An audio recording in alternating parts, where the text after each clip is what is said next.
You're listening to The Pete Sheppard Show.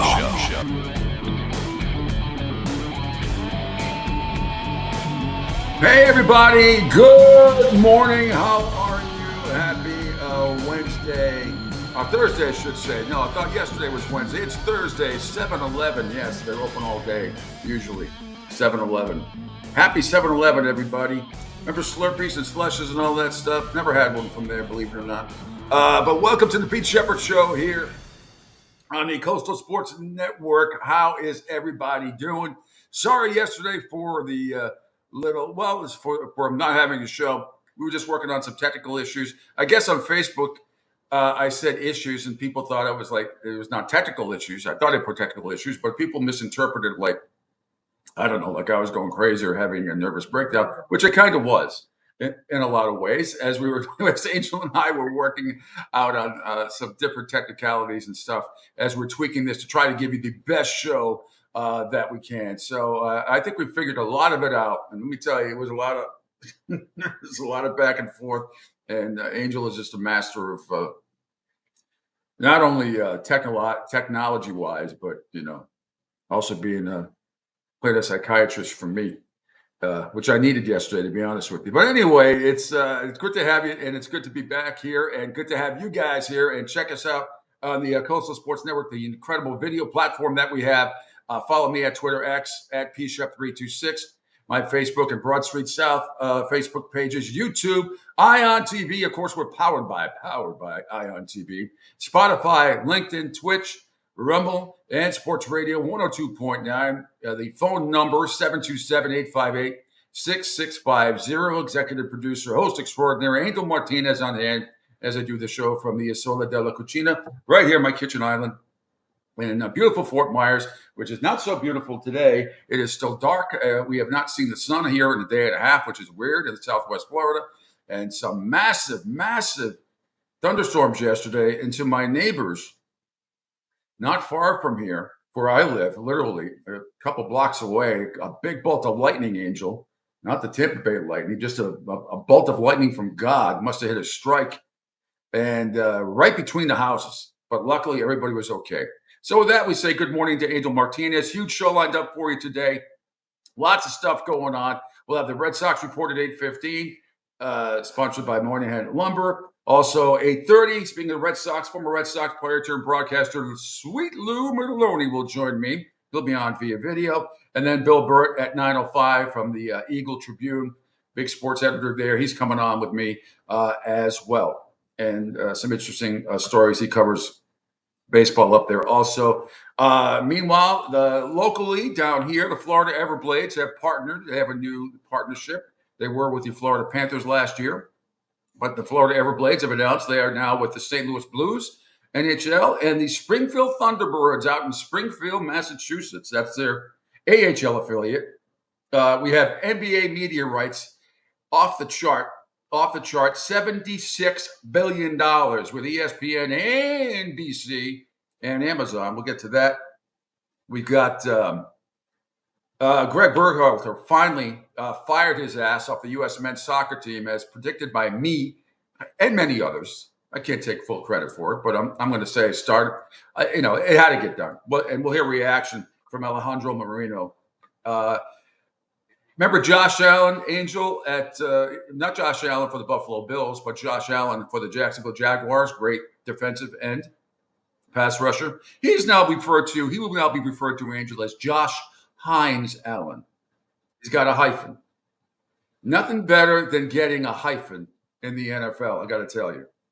And then Olympic basketball happened last night as well. And some Olympic news we'll tell you about. The United States beat Canada by 14 points. So with that, we say good morning to Angel Martinez. How are you, my friend?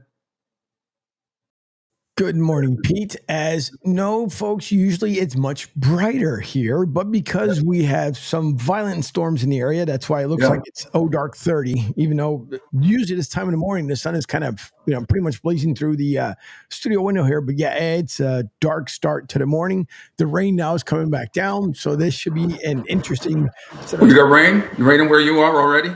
Oh, we already had one round that came through. Here comes the second round. The second round, I think it's like they're taking buckets and just pouring it on top of the house. That's what happened yesterday. I mean, it came down sideways. It was like hurricane weather. Speaking of which, and Peanut Gallery with her job, she deals with people all over the country, all over the world, and she has a colleague of hers in the Houston, Galveston area, right? That you talked to yesterday, and she was okay. Yeah, they survived, but it's devastating what's happened, and that was hit as a Cat 1. That is a Cat 1. Rick says, "Good morning, guys. Maybe the rain will help get rid of some of the Sahara dust." The only thing good about the Sahara dust, it makes for terrific sunsets. But everything else, and if you saw the weather report this morning down here, Angel, in Florida, uh, it's you should. I don't know. People think it's like magic dust. You know, Yeah. it is. It is not. It is not magic dust. Okay. That it isn't. It's not. It's not very good to breathe in. And of course, people around, and I don't know what it is, and I don't know if it's a tourist thing anymore, Angel, or what. Uh, I've seen a lot of beautiful sunsets in my life. I really have. I think one of the most spectacular is in Aruba, and the reason why is because Aruba is the closest island to the equator, and it only takes people around here in Florida couldn't handle the Aruba sunset. You know why, Angel? Because by the time you start clapping, when people clap like they're bringing Tinkerbell back to life as the sun goes down. The sun sets in Aruba in about 2 seconds. It just goes. I mean, because you're so close to the equator over there. I don't know. People like go out and have cocktails and enjoy it, and I have done it before, but only because I wanted to go out to eat. I remember going to a place in Naples where Tiburon is, big country club, and the Ritz. When I first, we shared a sunset together back in 2017. Wonderful time, good people, everything. I'm amazed at people that are just obsessed with fucking sunsets. It's unbelievable. If you're in a different place and you've a different part of the country, never been to before, I get it. I'm sure it's nice in the Grand Canyon. I'm sure but people down here go crazy to go watch sunsets, and I really don't understand the fast. And multiple times. Like they got to see the sunset. Got to see the sunset. I don't. That's okay. We were at the one time we went to. We were near one of the outlets around here, and I've never seen people where like I know the sunsets are a huge thing here. But the one thing that kind of cracked me up was that the sun went down. Obviously, I mean, it's still light out. You just see it past the coastline. Yep. There was people clapping. Like, do you guys realize that the sun cannot hear you clapping? Nor why are you clapping for the sun to go down? Someday it's never going to go down. Yeah. About 5 billion years, it's just going to. How about the people then? They'll be clapping all of a sudden. Boom, it's going to blow up like Krypton. Yep. Anyway. We won't be around for that. Tim says, how selfish is Angel Reese drew a foul with time running out just to continue her double steal, no clap. Tim, normally I would get upset about that crap, but it happens in the NBA too. How many times you see guys throw a shot up off the backboard so they can get a rebound? So, I mean, that kind of nonsense goes on. I hear you. I understand it. But I'm not too worried about that kind of stuff anymore because it's not like the old days. No, Godfather. It's not like the old days when we could do anything we want. Exactly. The people, pros pad their stats, especially in basketball, all the time. So I don't get too upset about it. So what I like so I have a new setup here. I have a brand new laptop that I'm doing the show off of here. And my other laptop has all my little incidental that Angel will have to play. The only thing we're having a little bit of difficulty with is the sound that I play from my house, I can hear it fine. Angel can't hear it. But so I have to dictate to Angel just, a request that, if he's going to play a cut off my Twitter page or Total Sports Prep, that we do that. And real quick, Angel, let me get that out of the way. Total Sports Prep, we love. And for the best articles in audio, there's only one source that provides everything you need, 365 days a year to satisfy your sports crave. It's Total Sports Prep. The staff combs through the best articles and audio so you don't have to. Sports and non-sports kicker stories will leave you laughing all day long. To get your free trial of Total Sports Prep, contact us at info@sportsbroadcastingcoach.com. That's info@sportsbroadcastingcoach.com. Total Sports Prep, the name says it all. So the other thing too is because if you notice, Angel, I'm without apparel, meaning my eyeglass. I don't need, because they're strictly for readers, and the way we're set up before, the laptop's much closer to me. But now we have this new system going on here. I can show off my pretty blue eyes to the whole world. About that, Sinatra's got nothing on me, I tell you. Make a joke. So what else is going on?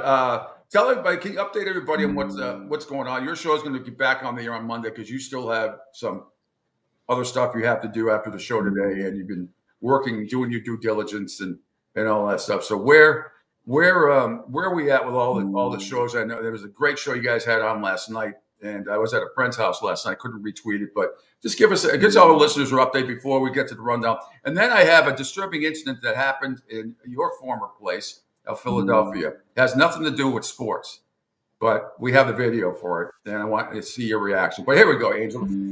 It wouldn't be shocking whatsoever, but no, because of some final kind of preparations I've been doing between the new app. By the way, you guys, if for those who are listening in, and we'll repeat it again, probably about the 8:30ish hour. Don't forget, if you're listening to the old app, and if you are, obviously you won't hear the live stuff because you're going to be hearing old replays, and it's going to be going about 2 days anyways. Brand new app, redesigned.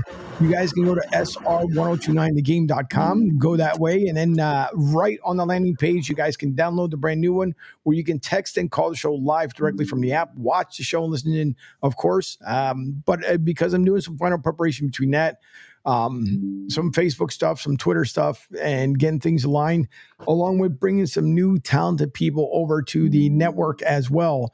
There's a lot of talks that go on back and forth, which I think the last 2 days, I felt like AT&T Central from all the conversations that I've had with so many different people. But thanks to Rich and of course to Pete, we're trying to bring more and more folks on board so you guys can get more quality content, as we already have Jonathan Marshall and his brother Josh with Marshall Time Podcast. Last night we had a great time with Darius Rice, who played with the Miami Heat. He shared a great story about LeBron James. If you guys want to check it out, you can go to the website and see the replay, and or right on the socials here under my handle. You guys can see the replay from last night. It was a great time with him. He'll be back. And let's see, there was Darius Rice. We have 2 more people, along with the other folks that we've been talking to possibly come on board. So there's a lot of moving parts to this. Being after when I'm done with Pete and then Q, which will be back on today at 12 o'clock, I basically have to put myself in different little spots in order to make things happen. And it's been a lot. Sometimes it's a little bit overwhelming because there's so much stuff that's got to go down, along with learning coding. So there's a lot of crap that I've been trying to do within the last 2 to 3 weeks. And because if I'm on at 10 to 12, then it extends later into the evening, into the wee hours of the morning to get more stuff done. So at least the hours in between after we're done here gives me time to prep up a lot more to make sure we sound and look good, along with other platforms I'm trying to work with. Plus, in addition, the CIA has hired you to hack into Vladimir Putin's computer system, which I know that takes up a lot of your time too. It does. It gets annoying because they're very promiscuous about some things, and it just drives you bananas. It's like, what's his name in Jurassic Park? You didn't say the magic word. Damn it, I hate this hacker crap. Oh, man. It's Samuel L. Jackson. Okay. Let's get into a lot of stuff to get to today. Again, Lou Merloni at the bottom at 8:30. Fantastic. And talking about the Red Sox, who fell last night to the A's 5-2. And Kansas City won a doubleheader last night, so the Red Sox are now just a half game up on the Royals, but still playing very well. And then Bill Burt, whose son Max, by the way, Angel, was drafted by the Yankees several years ago. Great baseball player. I remember his little league team from Massachusetts came oh so close to going to the the Little League World Series back in the day. But he's drafted by the Yankees. He's been going from AAA to AA. We've seen him down here at Fort Myers to play before, and also at Hammond Stadium where the Twins play. But he's got some great stories as well, because he was very close to that kid Rice, who hit the home runs against the Red Sox last Saturday. So, but Bill is a great guy, and we'll touch on all things Celtics, Patriots, some Red Sox stuff, and some national stuff as well. Let's see. Also, another interesting story we didn't get to yesterday, but Alex Guerrero, Tom Brady's right-hand man, who I'm not a big fan of, meaning Alex Guerrero, because of some of the shenanigans that he has done and said over the years. But Tom Brady swears by him. He's opened up a new like health training business here in Fort Myers, Angel. So the local news doing a story on him the other day. So just want to make sure everything's coming in loud and clear, because I'm on this new laptop and everything else. And it sounds terrific on the app. Fantastic. That's all that matters. So 727-858-6650. Okay. Greg Berhalter stinks. Again, this is about professionalism. I'm not talking about him personally. Fired finally as the United States men's national team, effective immediately. This happened last night, I think around 7 o'clock. And if we can, Angel, let's play Alejandro Moreno's reaction to his dismissal, which, and I'm sure there's going to be a little commercial. This is out of from ESPN, but this is not surprising. By the way, full disclosure, their Facebook, YouTube, and everyone in America, this is public domain. So when you guys like to throw them little strikes my way, I throw it right back to you guys, because this is available on public domain. Yeah. And even if it wasn't, I don't give a shit. I've always been under the impression in this business, whether it's on terrestrial radio or digital, I will play whatever the hell I want to play and ask questions later. Go ahead. All right. These were failures in prime time. Open signal for everybody to watch in a tournament that had been billed as what we thought to be an appetizer to the World Cup, right? This is what we're going to see, what the U.S. is going to do in the World Cup and how they stack up against top teams in this region, and potentially how will they stack up against teams from Europe coming to the World Cup. And that failure happened in prime time. And of course that brings attention. But I just think overall, this is 2 years late. Yeah. This should have happened after the World Cup was over. Now you sort of marry yourself to this idea of Greg Berhalter continuing, and because of this failure, now you have to sort of reshuffle the pack. And now what I think is critically important for this federation and for this national team is that they get this new decision correct, that they're able to figure it out. What is it that they want to do? What is the path going forward? And who is this manager that will indeed get the most out of these players, get the best out of these players, and gets excitement around this national team to rebuild some of what has been broken down. But to your point. Okay, so not surprising at all. I mean, this team took a gigantic 2 steps backwards after the embarrassing losses. And again, they had, under his tutelage, all of last year, they only had 3 losses the whole year. This year, they already had 4, including to Trinidad and Tobago, which is, I mean, come on. It's absolutely ridiculous. So the only other tournament that the national team will participate in, by the way, between now and 2026 is the 2025 CONCACAF Gold Cup. The upcoming September international window will see the U.S. square off against Canada and New Zealand. So now we have to wait and see who the new manager is going to be. So this is the same team that barely got by Jamaica man, in the semifinals of the CONCACAF National League in March. By the way, Peanut Gallery knows this and others do too, but I think one of the sexiest things anyone has ever said to me, Angel, it happened in Jamaica when I was moseying up to the pool bar. And I was probably about 50 pounds heavier. This is like back in 2011, 2010.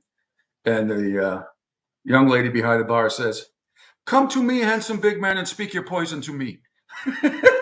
All I right. was like, oh my God, I'm going to throw myself on the bar. That was funny. Yeah. Come this way, handsome big man, and speak your poison to me. I mean, what's better than that, right? What's better than that? So the U.S. men's national team is in deep doo-doo right now, and we'll see if whoever ends up being the manager of this team, they get the kick in the ass, the direction that they absolutely clearly need. No question about it. Meanwhile, let's get to the NBA. The NBA has agreed to terms on its new media deals record 11-year agreements worth $76 billion. $76 billion. That would assure player salaries will continue rising. Isn't that great? For many years to come. So this all has to do. The Athletic was first to report this deal, and the report says ESPN and ABC will continue to have the league's top package, which includes the NBA Finals and one of the conference finals series. ABC has aired the NBA Finals since 2003. ABC will continue to air games on Saturday nights and Sunday afternoons when the NFL regular season ends. ESPN's main nights will continue to be Wednesday with some Friday and Sunday games. Exclusivity of the finals comes with a big price increase. Walt Disney Company, which also owns ESPN and ABC and the rest of the world, would pay $2.6 billion per year under the new contract compared to $1.4 billion of the current deal. The return of NBC, which carried NBA games from 1990 through 2002, gives the league two broadcast network partners for the first time. So NBC, whose deal expected to be $2.5 billion per season, would showcase games on Sunday nights once the NFL season has ended. So we're going to get Sunday night NBA action on NBC. It will air games on Tuesdays throughout the regular season, and a Monday night package of games would be exclusively streamed on Peacock. So that's going to be another $6 a month for those of you who don't have it already, if you're that into the NBA, because it'll be exclusive on Monday night packages on Peacock. Now, also, Prime Video, as an Amazon Prime Video, would have games on Thursday nights after it's done carrying NFL games. Its other nights would be Friday and Saturday. So if you don't have Peacock and you don't have Amazon, you're going to be out of luck for a whole bunch of games coming up this year in the NBA. They just keep going and going. And unfortunately, TNT Sports, currently paying $1.4 billion per season, is considering the amounts of the three packages that would make the Prime Video rights the ones that would likely try to match. So they're not completely out of it yet. TNT, Pat, we know Charles Barkley said he was going to retire, but if TNT matches the $1.4 billion for Prime, maybe they don't. But everything I'm reading is that Amazon is going to get this deal. Adam Silver, the commissioner, said during the NBA Finals last month that the length of the deals, he did not confirm 11 years specifically, is good for the stability of the league. But when the NBC Turner deal that started a quarter century ago expired, the next deal covering 6 seasons cost ABC, ESPN, and Turner about $4.6 billion. The next was a 7-year deal costing those networks $7.4 billion. And the current deal, the one that will expire next season, smashed those records at 9 years, nearly $24 billion. Pocket money. Unbelievable. Shippers. Tim says, the real question is, does America even care about soccer? I can do without it and wouldn't miss it at all. Yeah, no, I do think there's a lot of parts of the country care about it more. And this is one of them in Florida. There's no question about it. Oh, yeah. Parts of it care about it more. I think people care about the U.S. men's national team. And people around the world are looking at us. And I mean, we've been an embarrassment. We've been an embarrassment. But it's a pretty big story. So like I said, we do not just shows about Florida, Philadelphia, New England, but we do national shows. We got a lot of people listening all over the world that are interested in this stuff. And it's one of the top stories of the day, whether you like it or not. I understand it. It's not my favorite sport. Don't get me wrong. I follow the men's national team, but how about Uruguay last night? Did you see that after the Colombia game? They went into the stands and brawled. Sure did. It's unbelievable. Soccer's become bigger and bigger. I know some people don't care for it. I know some people don't like it, but It's the most popular sport in the world. I mean, it is. It's just not. But we, as Americans, have always said, "Oh, well, we don't care." It's like the metric system. We don't care about. I hate the metric system. Yeah, that to me doesn't make any friggin' sense. I've never liked it for sure. When I was in high school, we try to learn, like, okay, yeah, sure. When I moved to Canada, I'll figure that out. But for right now, I'm not worried about the metric system. It's not one of those things that I'm a huge fan of. But there's a lot of folks that they appreciate soccer. Like, I loved it when there was tournaments that came to Philly at Lincoln Financial Field. I always went, and it was a cheap ticket. It was probably like $30 at the most, depending on where you decided to sit. But there's not a bad spot at the link. But a lot of folks love it down here in Orlando, in our neck of the woods in Florida, especially over in Orlando on the eastern side. They just had 2 tournaments that came through over at the Camping World Series in the heart of downtown Orlando, and it draws in a humongous crowd because those who are here legally and those of us who have been born and raised here, there's a lot of folks that love it. I mean, they're uber fans of it, and you'll see them wearing their, the team towel, team scarf.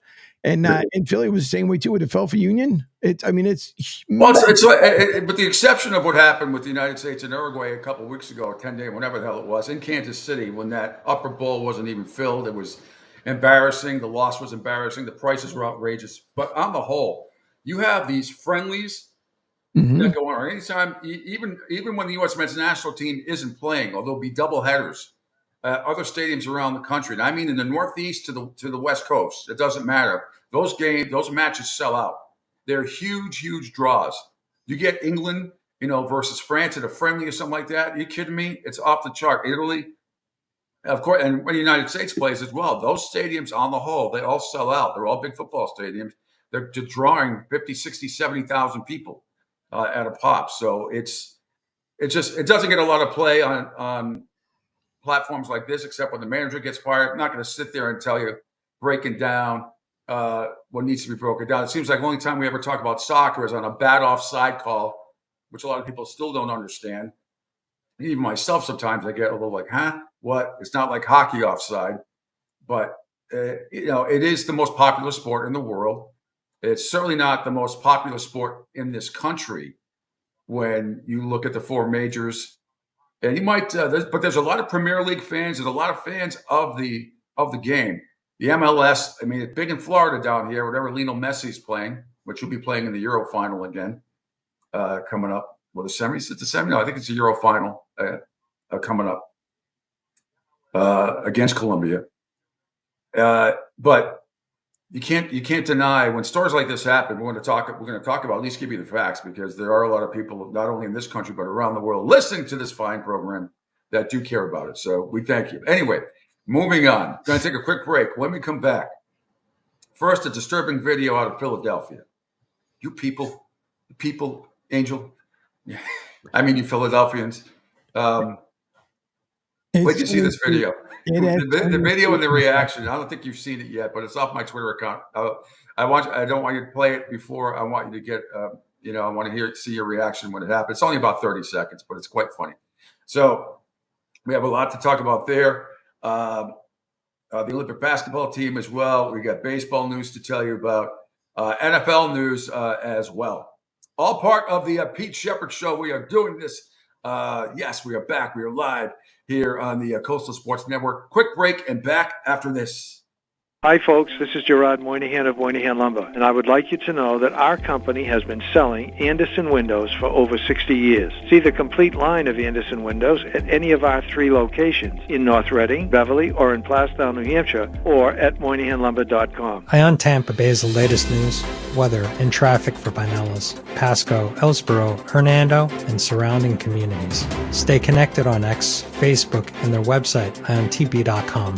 Ion Tampa Bay keeps you informed on breaking news as it happens. Southwest Florida's newest game in town. Sports Radio 102.9, the game powered by Ion Tampa Bay. We'll be right back. Adopt US Kids presents What to Expect When You're Expecting.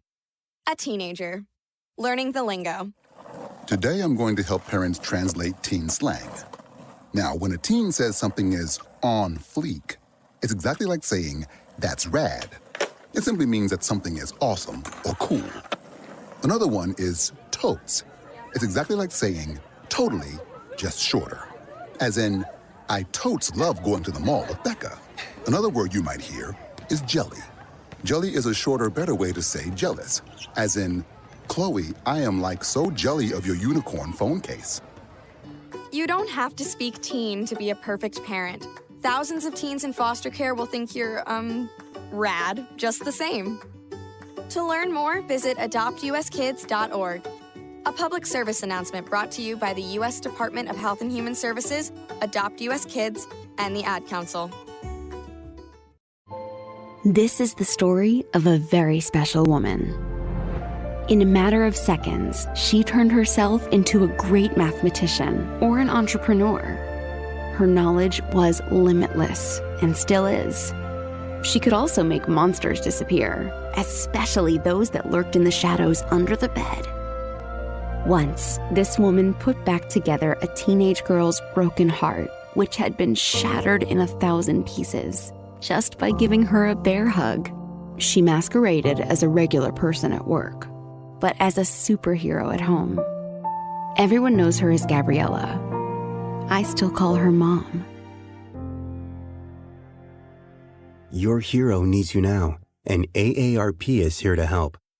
Find the care guides you need to help, complete with tips and resources at aarp.org/caregiving. A public service announcement brought to you by AARP and the Ad Council. Hey, Dad, your prescription will be ready in just a minute. Hey, Dad, your laundry will be ready in just a minute. Dad, your lunch will be ready in just a minute. Hey, honey, why don't you take a minute? When you help care for a loved one, you give them as much time as you can, making sure they're safe and comfortable. But it's just as important that you take some time for yourself.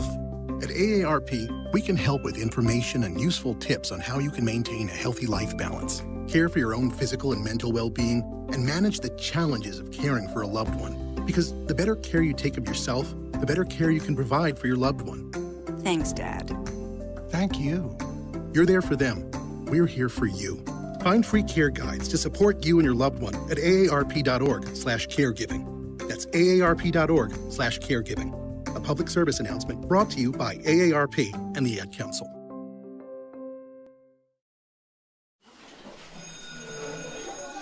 All right, class, let's hear what everyone did this weekend. Jill? Well, I raised my older sister to a big oak tree. It was at least 100 years old. My mom said I must have set a record or something. And then we went down by a stream and perched up on this huge rock and saw all of these little minnows swimming around way below us. And then I rescued my little brother from an evil slug king who was guarding him at the bush fortress. And my sister and I brought him back to our super twig fort for safety. And then we all laid out and told stories until it got dark. And the Big Dipper led us all the way home. Wow. Awesome. Where were you, Jill? Yeah. We went to the forest. It's not that far away. Anyone want to come this weekend? Ask your parents to take you and your friends to the forest this week and find the fun, adventurous you.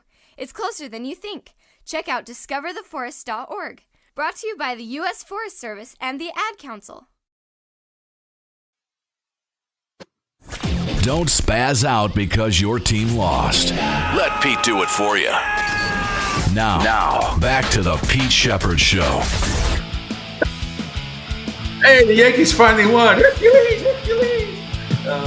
Red Sox lost a real loss to them lately, Oakland yesterday at Fenway 5-2, and the Kansas City Royals swept their buddies down the road on I-70, the St. Louis Cardinals, twice. No, swept them, meaning twice. That's redundant, Pete, idiot. Swept the doubleheader, so they're a half game behind the Red Sox for the final wild card spot. All right, 727-858-6650. Lots to talk about. Got some NFL stuff. From the Giants Hard Knocks stuff behind the scenes.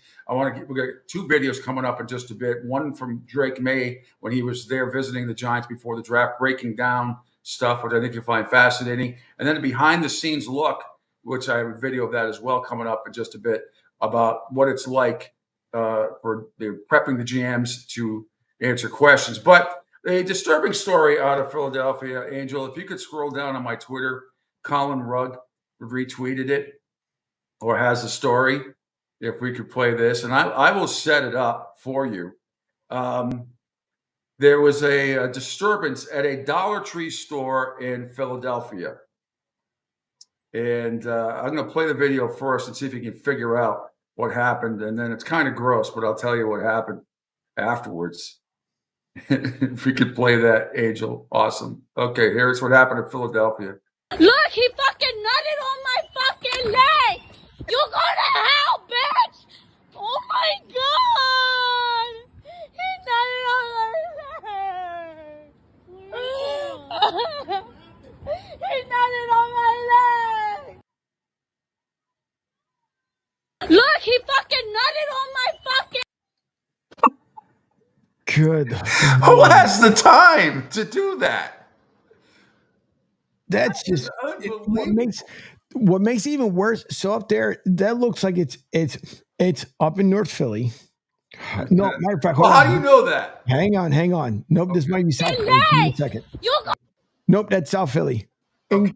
So the dollar store that's there, and I know there's a Target that's right in the shopping center right across the way. I lived around here. I lived by Fort and Snyder. So, your people. Yeah, because I used to walk around saying I was the mayor of Philadelphia when I used to make my goofy videos back home. But this is down there in South Philly. There's a Target that's right there. There's the Acme that's like right in the same plaza as Target.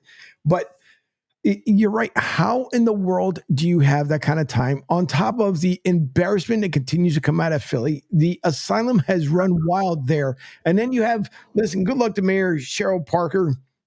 And and the other thing too, along with this guy freaking nutting on this poor girl's leg. And it's a shame because she's, somebody hopefully wound up, wiping her off, but it's ridiculous. But then they also have the city workers that were mandated to come back to work on July 15th and they all threw a fit. So this is just, it adds to just the atrocity what is Philadelphia. There's a lot of folks come out of there. It's great, but why do people do dumb shit like this? Yeah, there's so many stories about Florida man and Florida woman. And Yep. I think there's actually Twitter accounts that kind of nonsense happens down here sometimes, and a lot of other goofy, funny stuff. But that seems to me like a typical Philadelphia, Boston, New York type of stuff. I don't know. Timing is everything. It's just right where that overpass is. That's 95. This goes to tell you how many people. This is before, obviously, COVID and all that stuff. When New York prices started getting really high, a lot of folks were moving down from the brownstones of Manhattan to the brownstones of Philly, and right where that overpass is, right where that van is. I would park my car there because I couldn't find parking at where I lived. I had to walk 15 blocks back to my place because that was the only closest parking you could find in South Philly. That sounds familiar too. I mean, when I lived in the city, and I lived in the North End in Boston, and to try to find, if you got a parking spot on the street, and Seinfeld did episodes about this. I mean, if you got a parking spot on the street near your house, anywhere near it, and if you're really lucky across the street from where you live, it was like better than sex. I mean, it's just like you did not want to move your car. Especially on a Friday, if I found a spot in front of my house, my condo in Boston on a Friday night, it's like you don't move. You don't want to move. I mean, you make plans around where you park the car. Crazy. And otherwise, the Brinks building, yes, the one from the movie, the parking garage down, but would be a couple blocks away down the street near as you're going towards the garden. Sometimes I'd park the car there, but I can't tell you how many times I came out. My car was just in the snow, and in the winter, you find a spot in the street because the garage would be full. I'd rather pay the $20 overnight in the garage, but you'd get parked on the street when it wasn't banned, and you'd come out and your car would be completely demolished in some way, shape, or form by a snowplow that didn't give a shit and never left a note. So, I mean, that's the stuff you go through, which I will never have to go through again. Tim says, how about them Cowboys? Fuck Philly, rudest and nastiest fans ever. Oh, come on. Okay. They're passionate. they're passionate. Hey, I've seen, but Cowboy fans, and not you, Tim, but Cowboy fans, I mean, they're a dime a dozen because there's so many front runners. from all over the country that, and I don't know if it's a silver and blue, whatever it is. Like I said, I was a big Cowboy fan until Jerry Jones bought the team. After the Patriots, always rooted for him from way back. With when Tom Landry was the head coach and Roger Staubach and Tony Dorsett and Billy Joe Dupree and Tony Hill, all those guys, Waters. I love that team. Loved it. Probably should have won more Super Bowls. I came close to winning a bunch, but they had a couple under Landry with Dallas. But anyway, but then when Jerry Jones bought the team and the way he treated Landry, that was it for me. I've said that story before. Rick says, man rips off Naples Publix for $600 worth of meat. He also says, Tim, Cowboys suck and always will. Listen, we've had our fair share of Cowboys fans that came to Philly and talked a huge amount of trash. Now, it goes both ways.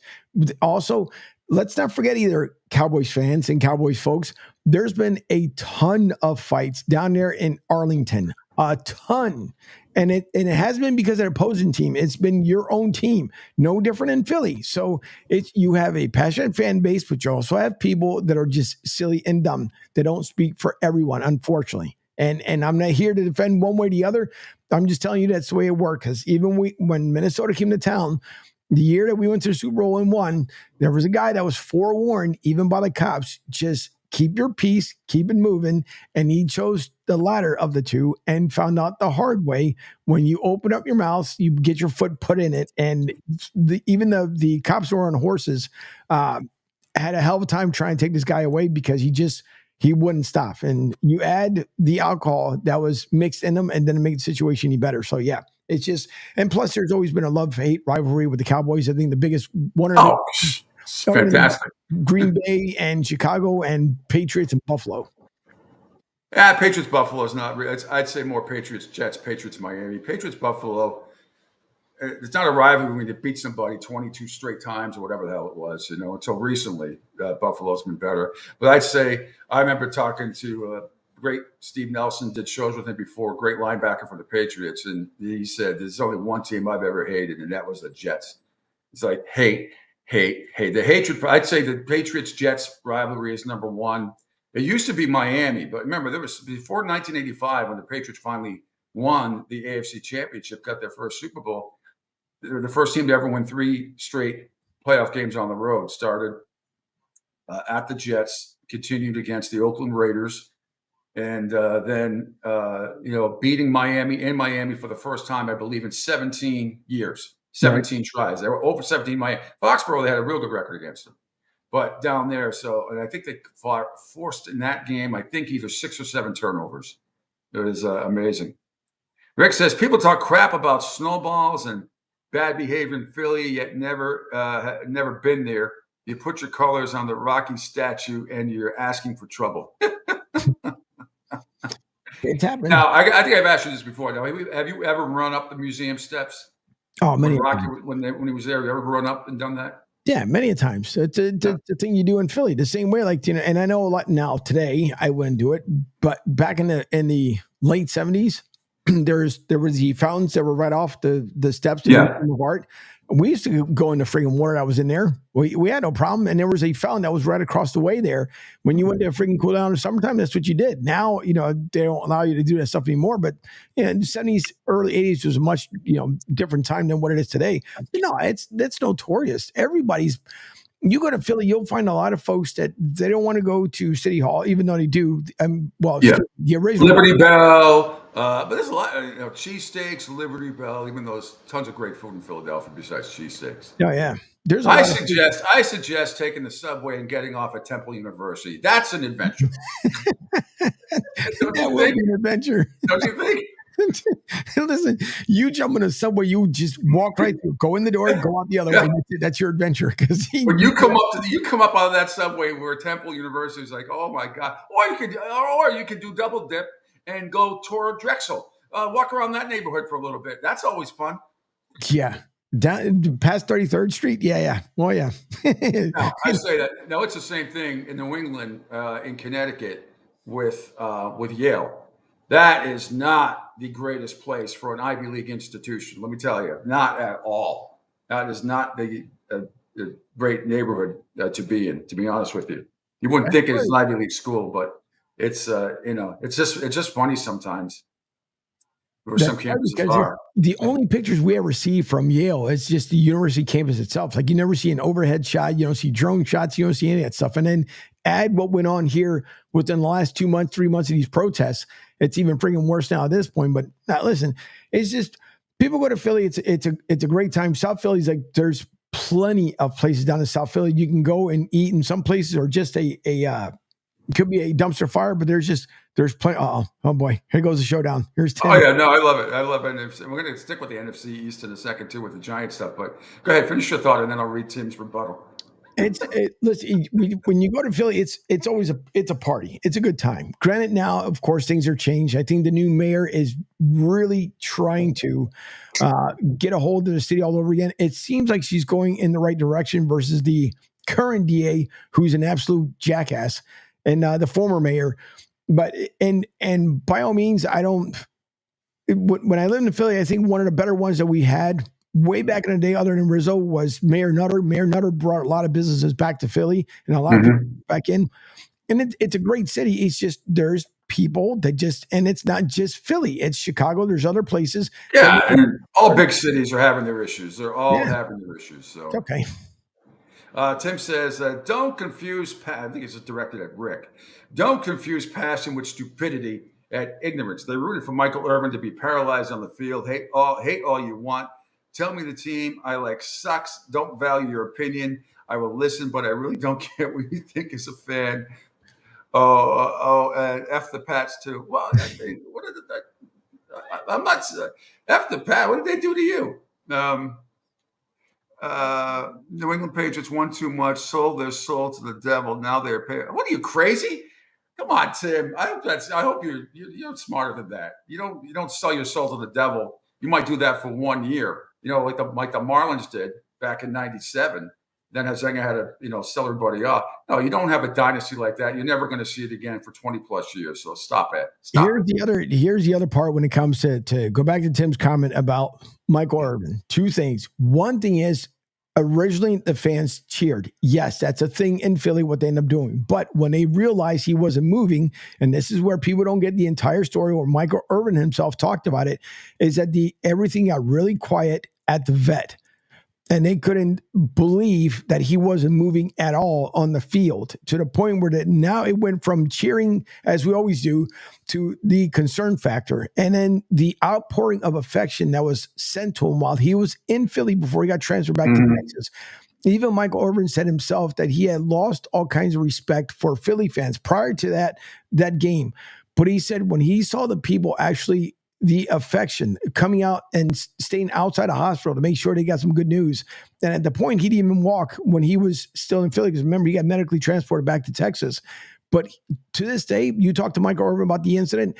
Michael Irvin is one of the most loved Cowboys, other than maybe Emmitt Smith in Philly, but he's one of the most loved Cowboys ever. And now he says that he loves every time he goes back to Philadelphia. So this is where you guys, when you want to put out information out there, make sure you get the facts up there, because whether he was paralyzed or not, which thankfully he wasn't, there was a second side to that story that was never told by the media. Shocking. Rick says, I wasn't sure about Brady being the GOAT, but when he came to Tampa, it made me a believer. Well, I don't know how you couldn't have been a believer 18 years prior or whatever it was.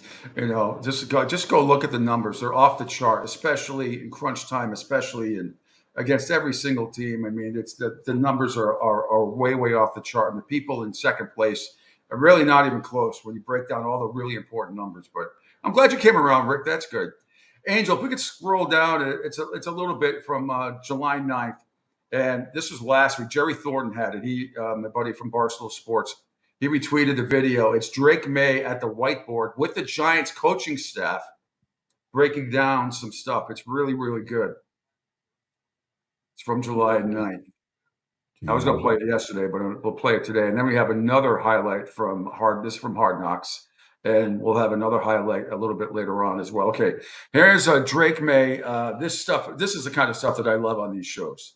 Gundolphin right, 72, Tundra, float, H-angle. Gundolphin right, 72, Tundra, float, H-angle. Yeah, so Tundra stands for what? 200s. 200s, and what does float stand for? It's got the corner of the out.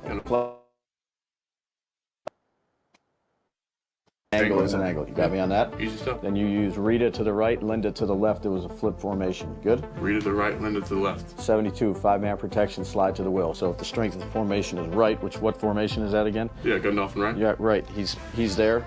The will's over there. The line would slide there. We'd say 72 Rita. 72 Rita. Gotcha. So let's say this before you go to the next one.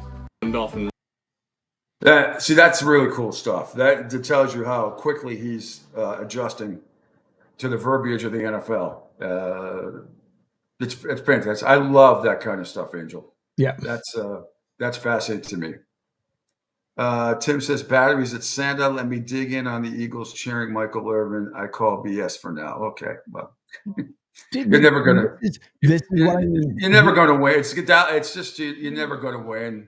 You know, it's oil and water. It's never gonna. No, you're not. But it's never gonna happen. This is what cracks me up with people. Everybody, including the media, always with the batteries with the Santa.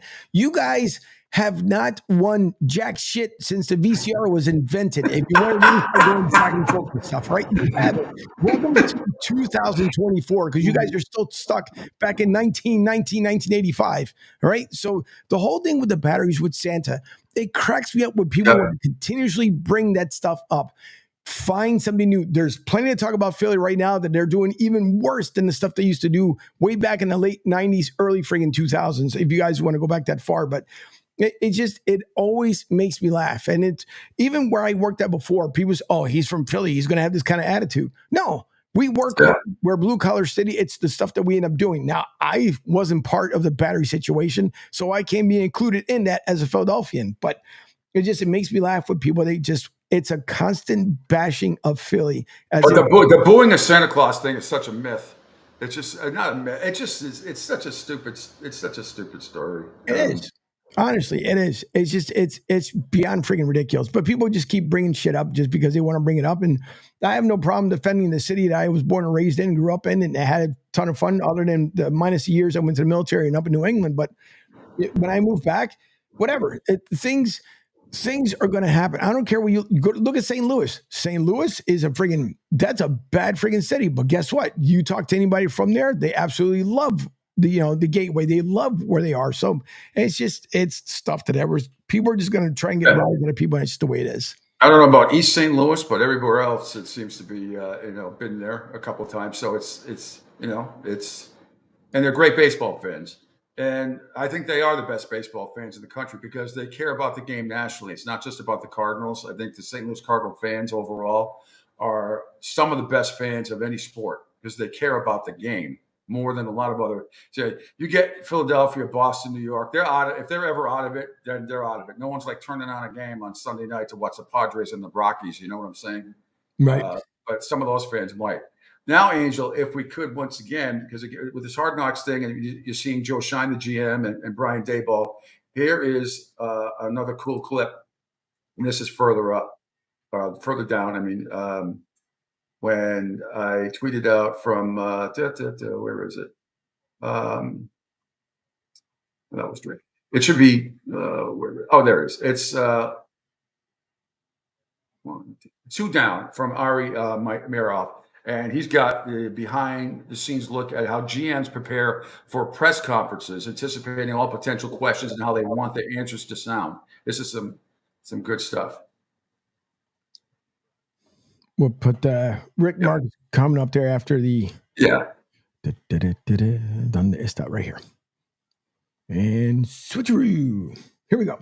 Yeah. This is Shane's first interaction with the national media in 2024. And NFL GMs don't take to podiums without a plan. All right, and where again? What we got going on? So Saquon, I'm going to say I know Schefter reported that. So I'm just going to come out with all options are on the table still with Saquon. We're going to talk to his people, but I'm not going to say we're not going to franchise him. With Saquon, I'm just wondering if the franchise tag being off the table. I wouldn't say the franchise tag's off the table. No, I mean, it's I think the new number, if we're going to franchise somebody for the first time at that position, is like 11.9, and his number is not much more than that. So salary cap changes your philosophy and how you're going to attack things. So that's not off the table. The rebuttal is he's obviously expressed he doesn't want to be franchised. Yeah. The response to that? I understand he doesn't want to be franchised, and I wanted to give him a lot of money a year ago, and he didn't want that, but there's nothing I could do about that. So Yeah, I would. I'm not going to say that. Listen, I understand how he feels, and again, we got to do what's best for the organization, and we're going to discuss as a group what we think is best moving forward. Ultimately, we got to do what's best for the franchise, short term and long term, and we'll take all those things into account. But look forward to meeting with his representatives. Yeah, obviously Xavier, he's been more vocal on Twitter, so it's been bringing more attention to his contract status. Have we begun discussions? We have not. Okay, but they'll ask, are you still high on him? I think Xavier's a really good player. He's a young player, played 100% of snaps, and we think a lot of X, and look forward to getting in the negotiation period here later this week. And then QB, to me, I think these things will kind of dominate, especially with the national crowd that'll be here. A bunch of them have been reporting that we're interested in moving up. We're 6th pick in the draft, so there's going to be a lot of good players there. We're going to look at all positions, and again, you hope you're not up there again. You don't want to be picking in the top 10 or in the top, but it's a good draft. It's a solid draft across the board, and we're going to have an opportunity to get a good player, and we're going to evaluate all the positions and take the best player we can. Anything else? People will try to interpret body language as well, especially like the Saquon and QB stuff. How did he look when he said it? Like sometimes I get on Twitter and I see like these breakdowns of your body language. It's like, really? Yeah, he like. That's why you should stay off Twitter. Yeah. No. There you have it. See, I love that kind of stuff. That's the kind of stuff that, hard not. And I haven't watched a lot of it because it gets, especially when the Giants are controlling and all these teams control editorial-wise the content. Mm-hmm. But it's stuff like that I think is fascinating to myself, and I think a lot of fans, because you don't get to see that stuff all the time as well. Rick says, this show is great because you post all the messages and let people make an ass out of themselves on their own. Thank you. Sure, you're welcome. It's free speech. You can say whatever you want to, but I'm wondering, isn't Tim and Tim, do not take this any kind of shade or anything else. I'm just asking politely. I think Tim I know he's a Cowboys friend, but I think, Tim, you reside in Florida too. Do you not? Oh, yeah. Yes, he does. Yeah. Okay. Yeah. Well, listen, we'll end up watching a game together. I have no problem with it. Oh, yeah. No, it's fun. And, we're going to have some sort, as we move on here and this network grows and by leaps and bounds, which it has already the last couple of weeks, we'll have some sort of listener party somewhere, gathering of some sort, and we'll have a ball. It'll be a lot of fun. By the way, I hope Gazprom guy's okay. We haven't seen any kind of message or anything else from him the past couple of days. So I hope he's all right. Yeah, well, he's down here too, right near me, sort of next to Lehigh Acres, I think, next town over. But I'm sure he's fine. 1 hour down in the books, and when we come back, we're going to get into a little college football. Big 12 Media Day. Pete Thamel had a nice little chat with Deion Sanders that I think might interest you. We have that video as well for you. Plus a whole lot more. EA Sports has released some interesting stuff for the new college football game that has come out, including all the top quarterbacks, which I'll run that list down for you as well. And a whole lot more. We got the Red Sox report coming up, sponsored by Moynihan Lumber at 8:15. Lou Merlone, Sweet Lou, former Red Sox player turned broadcaster. He will join us via video at 8:30. And Bill Burrett from the Eagle Tribune will join us on the phone at 9:05. All part of the Pete Sheppard Show on this Thursday, 7/11. Pete Sheppard Show on the Coastal Sports Network. Hi, folks. This is Gerard Moynihan of Moynihan Lumber, and I would like you to know that our company has been selling Anderson windows for over 60 years. See the complete line of Anderson windows at any of our 3 locations in North Reading, Beverly, or in Plastown, New Hampshire, or at MoynihanLumber.com.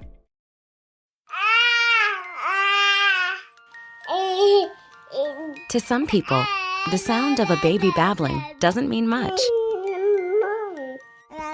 But that's not necessarily true. By 6 months, they're combining vowels and consonants. By 9 months, they're trying out different kinds of sounds. And by 12 months, their babbling is beginning to take on some meaning. Especially if there's no babbling at all. Little to no babbling by 12 months or later is just one of the possible signs of autism in children. Early screening and intervention can make a lifetime of difference and unlock a world of possibilities. Take the first step at autismspeaks.org. A public service announcement brought to you by Autism Speaks and the Ad Council. The following is made possible by Dad. Why was the basketball court all wet? Because the players kept dribbling all over it. The dad joke. Corny, grown-worthy, but also one of the simplest ways to share a moment with your kids. Why do you have to be careful when it's raining cats and dogs?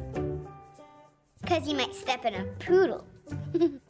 And kids that spend more time with their dads grow up to be smarter, more successful.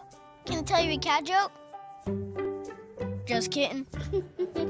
And with any luck, funnier adults. Why didn't the skeleton go to the dance? Because he didn't have anybody to go with. Dad jokes rule. So take a moment to make a moment and give your kid a laugh. It's as easy as going to fatherhood.gov. Brought to you by the U.S. Department of Health and Human Services and the Ad Council. That's really funny.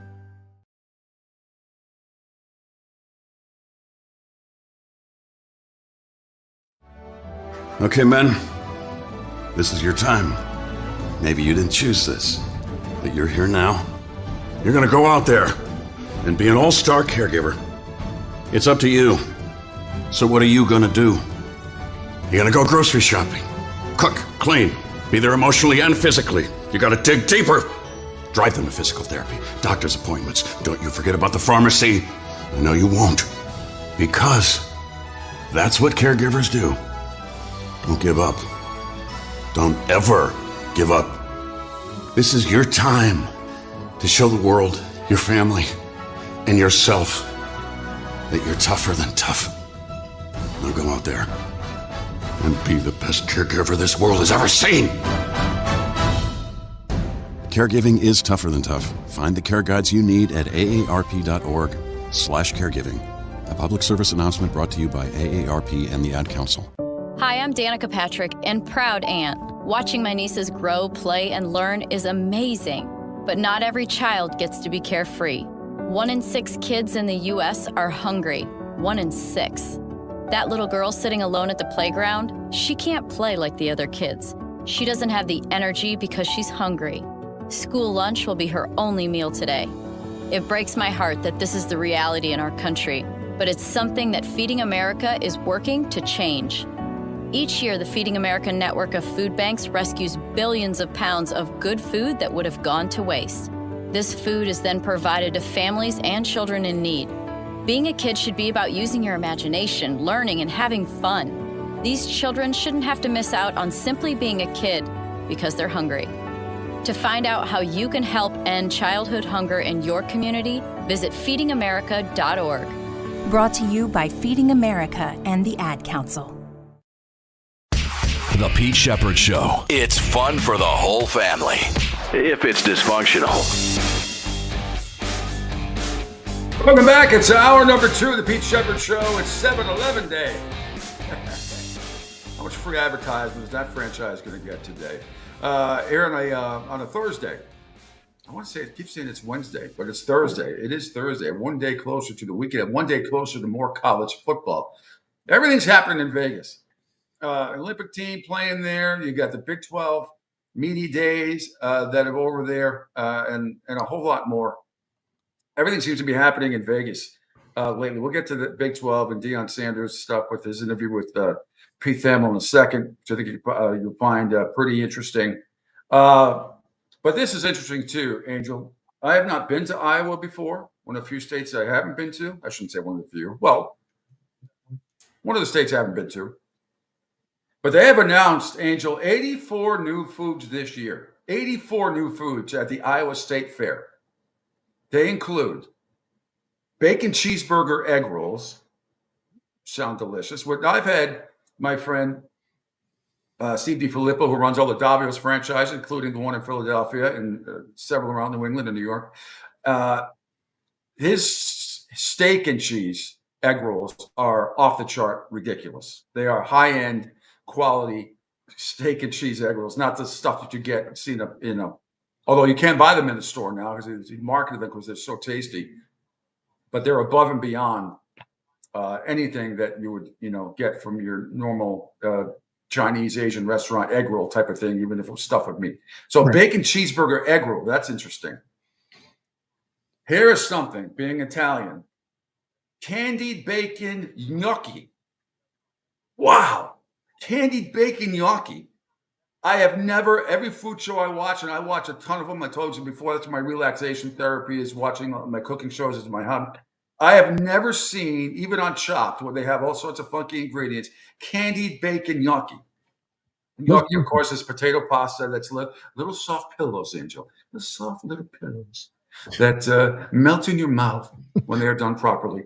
You usually see that with a pesto or garlic sauce or butter. I mean, you can have a marinara sauce too. But candied bacon gnocchi. I got to see how that's made. I got to look that up. Also, here's one for you, everybody. Deep fried hot Cheetos pretzel. Now, you've had the hot Cheetos before. They're freaking hot. Yeah. Not necessarily good for you, but none of this stuff is really good for. Of course, the candied bacon gnocchi could be. But the hot Cheetos, which I really don't care for. But you know what hot Cheetos is good for, Angel? Squish it, pound them out, make them into bits, crumble it up, and sprinkle it over mac and cheese. Ooh, that just a little bit, adds a little heat. Ooh. That's really good. No. Okay, so far we have bacon cheeseburger egg rolls, candied bacon gnocchi, the deep fried hot Cheetos pretzel. We got 4 more here. Here's something. Garlic ranch pickle pizza. Garlic ranch pickle pizza. Huh. That might not be bad at all. If you're drunk at 4 o'clock in the morning, I don't know. I'm willing to taste everything. I'd like to taste everything. But that's something. Garlic ranch pickle pizza. I would eat that. Oh, I would try anything. Here's something that's interesting. Another one. Deep fried bubble gum. Now, there's deep fried Twinkies, there's deep fried Oreos. I've had that. You can deep fry anything. Deep fried bubble gum? Because you're not swallowing that, except for the batter around it. Deep fried bubble gum. Yeah. I'm trying to figure out, you have to have, I would think, do they still make bubble gum? You can't like use Trident bubble gum, or you'd have to use a thick a piece of bubble gum that's like one of those square pieces that you get. Because you can't deep fry a little thin like piece of bubble gum, can you? I guess you can, but deep fried bubble gum. Not sure about that. 2 more. Cookies and cream, ice cream, nachos. That's a hell of a combination. Well, you know what it is, and I've seen this done sort of on Shop. They'll give you what you do is you fry up whatever nachos you have. It doesn't necessarily have to be. It could be like flatbread or something, and you toast it, and then you put the cookies and cream ice cream on top of that. But that is interesting. Cookies and cream ice cream nachos. Now I got to figure that the toppings are like crazy. Sprinkles, Jimmy's, sprinkles, all that stuff. Bananas, cherries, chocolate sauce. I would imagine all that stuff. Instead of cheese, you have chocolate sauce, or maybe they have cheese. Who the hell knows? And finally, I've had funnel cake a few times in my life, but tequila funnel cake. Tequila funnel cake could be very interesting depending on how much alcohol they cook off. Yeah. But there you have it. Bacon cheeseburger egg rolls, candied bacon gnocchi, deep fried hot Cheetos pretzel, garlic ranch pickle pizza, deep fried bubble gum, cookies and cream, ice cream, nachos, and tequila funnel cake. Now, at Jake and Kat's wedding, they had, the first time I ever ate it, they had bacon covered dates. And you had no idea that it was a freaking date, but ended up taking a bite of it. I'm like, what is this? Like, everybody was just trying to figure out what it was. It was absolutely freaking delicious. I don't know how in the world they did it, but man, that thing was great. We were trying to get them to cook some more just so we can take some with us. But when they came out, there was I have to go, maybe I'll put the picture up for tomorrow, but they had this, they brought this donkey out, and you can, pet the donkey. And, you guys can make all the jokes you want to, but then they had the bottles on either side, so you can have, I think it was like champagne on one side, wine on the other. And then the dates came after it. Even at one point, I thought the donkey was going to grab in the plate of dates because it was just, it smelled so good. It was so damn good. That's awesome. That's fantastic. That's great. All right. Meanwhile, let's do some college football news here, Angel. And if we can scroll down to Pete Thamel. Pete Thamel, the Big 12 Media Days have been going on in Vegas. Some interesting stories. And we're going to get to Gundy's response yesterday, too, to the player with the drunk driving thing. And Gundy basically saying, yeah, well, there's only 3 beers. We've all done that before. Kind of a very nonchalant approach. I thought, pretty irresponsible. But we'll get to that. But if we could scroll to the Pete Thamel one, it's pretty early. It's the second one down now. Yeah. Pete Thamel with Colorado coach Deion Sanders. Yeah. We can play that.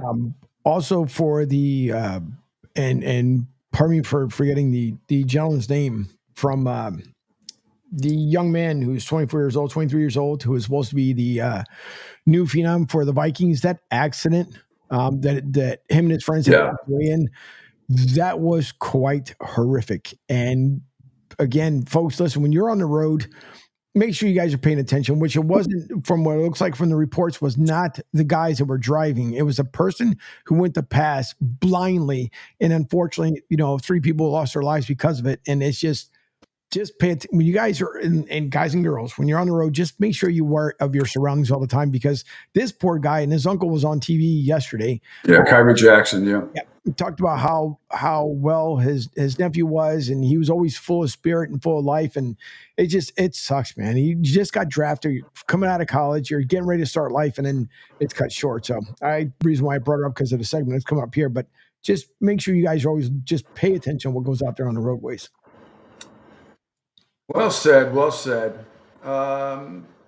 Okay, let's get Pete Thamel. This is Pete Thamel with Deion Sanders yesterday. Deion Sanders at Big 12 Media Day. You've been very blunt today, Deion. You plan to win this year. You want me to be different? Of course not. Who don't plan on winning? Is any coach that came here don't plan on winning? Like, you said it like it was a newsflash. You're darn right I plan on winning. Well, Shedor's good. We saw that all last year. You've been very overt. You think he's the best quarterback in college football. What could we see out of him if there is a run game? What kind of leap can he make if there's some more balance? See, it's not about him throwing for 4,000 or 5,000 yards. We don't care. Everybody in the nation, this is one of the teams, the Vegas, every pro team knows that he can spin it. We want to win. What are the NFL ceilings for Shedor and Travis? You've mentioned they could be top 5 picks. They could be 1 and 2, based on need and desire from the league. They could be 1 and 2. I don't see many flaws. If there's any flaws in their games, they don't give a darn about that, though. What they want to do is win. They want to win, and they want to go out winners. So there's our man on the scene in Vegas, senior college football writer Pete Thamel. You obviously asked about his son Shedor, star receiver / corner. Travis Hunter, and ESPN's mock draft has both going in the top 10. What else did Coach Prime have to say about the upcoming season, Pete? Well, Hannah, it's not a news flash. If Colorado's going to win this year, they need to keep Shedor Sanders upright. He was sacked 52 times last season, more than any other quarterback in FBS football. Colorado has 5 new offensive linemen who are going to come in and start, including left tackle Jordan Seaton, who was ESPN's #1 ranked offensive tackle recruit. I think the fundamental tension of whether or not Colorado will win this year will be, can they microwave that offensive line to gel together quickly? Because if Shedor is not upright, the Buffalo's hopes will fall. Well said. They're back in the Big 12, haven't won a title since 2001. Long odds, 30-1 to win this year, according to ESPN Bet. Thanks, Pete. Kevin? All right, and just looking at Colorado's schedule, and they went 4-8 last year, and I don't know if they're going to improve on that much. And when you have that many transfers come in, especially offensive line people, it takes a while to gel.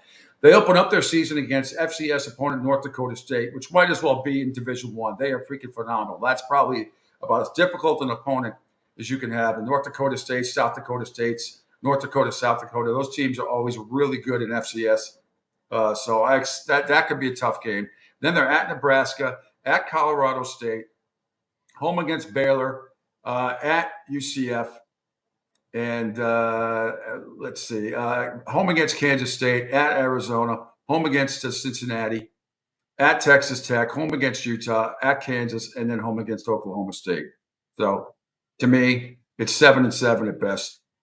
for going 4. I mean, or 7-5 at best. I think more like 5-7. I think they might improve by a game, but we shall see. Did I just see Lou Maloney try to pop? He's not supposed to be on until 8:30. Yeah, Because right, he popped in and out real quick.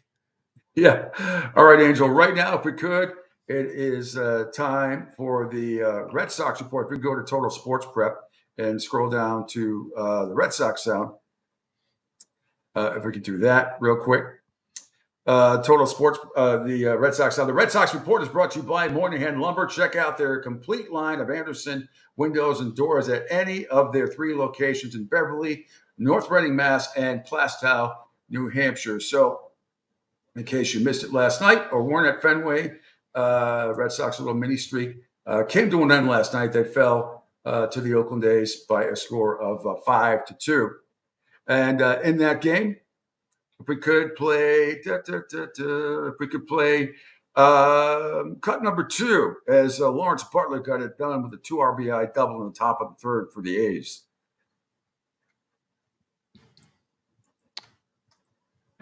2-1, that's hit hard, and Lawrence Butler will have another birthday hit and add some birthday ribbies. 2 A's come home, and it's a 3-0 ball game as Andujar and Rooker score. Rock on, birthday boy. The Butler serving up a 2-run double. Fastball up and out. Pivetta trying to pin down the strike zone. Leaves one up. Lawrence Butler able to just extend those arms. Poke a double down the left field line. That's a big 2-out knock for the Law Dog. Yeah, again, that is from NBC Sports California. I'm not even sure they were at the game. It sounded like they might have been doing it off a TV monitor. I don't know. But anyway, Lawrence Butler, a 2-run double there. Back to solid outing from JP Sears as well. But later on, even though Oakland was up 3-0, it was 4-0. Oakland as well. Let me see. No, it was 3-0 Oakland. And then, Angel, play cut number 1. The Red Sox finally get on the board.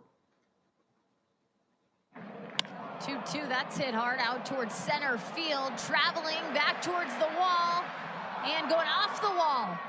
Duran will throw it in. Here comes Schumann, and the A's build their lead off a J.J. Bleday double. Well, you know how good that felt for J.J. Bleday. To the big part of the yard, fastball. They want it away. Stays inner third, and Bleday just opens up, drops the head. That's a big 2-out double there for J.J. Bleday.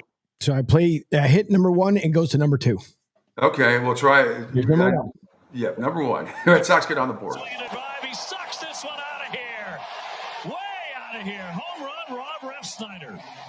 And the Red Sox get on the board on his 4th home run of the season. Thanks to Nesson there. That's a real broadcaster, Dave O'Brien. Ray Fender's solo shot. But the Red Sox ends up losing by a score of 5-2. We can also play the last cut there, Angel. Mason Miller on being named to the All-Star team.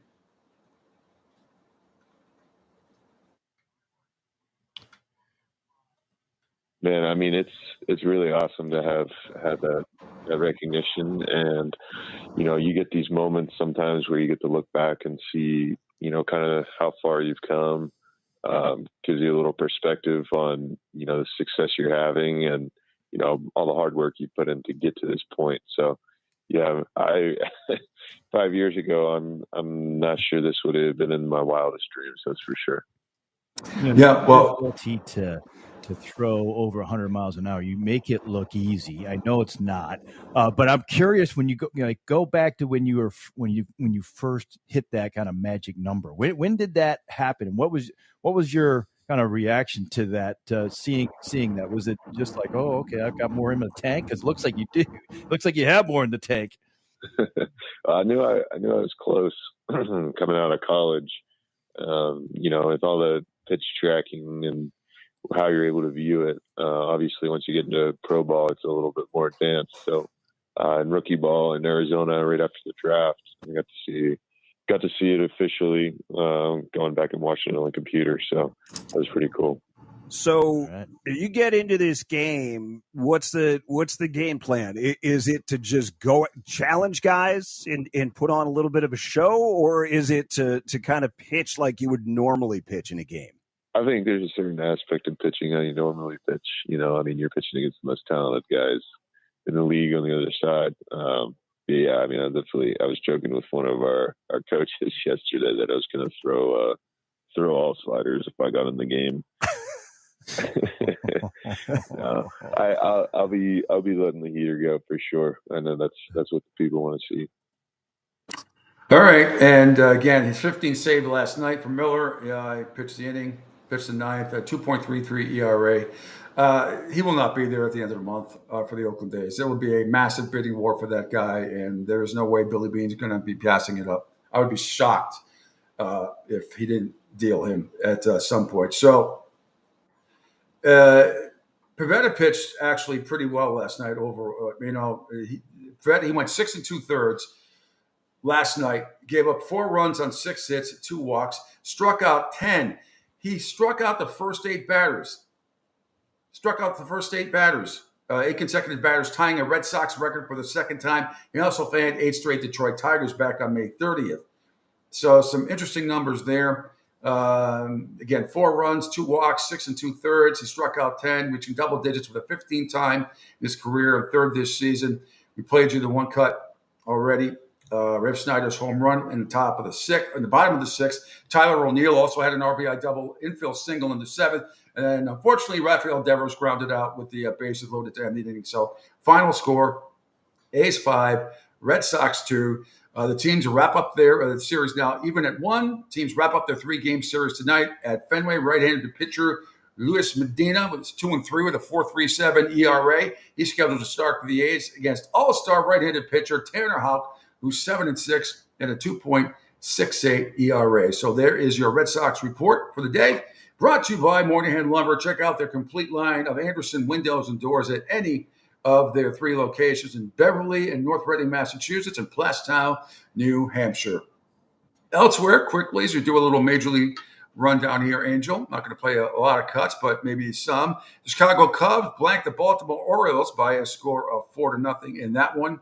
White Sox and Twins split a doubleheader. White Sox won game 1, 3-1. Minnesota came back and won 3-2 in game 2. It was Detroit over Cleveland by a score of 5-4. And the Philadelphia Phillies continued to be a pain in the Dodgers tuchus. They did it again last night. If we could play cut number 3, bottom of the first inning, Angel, Schwarber gets it going for the Phillies. Thanks to ESPN. And this one is hit to left. Schwarber thinks he did it. And that's another leadoff homer. Number 18 for Kyle Schwarber.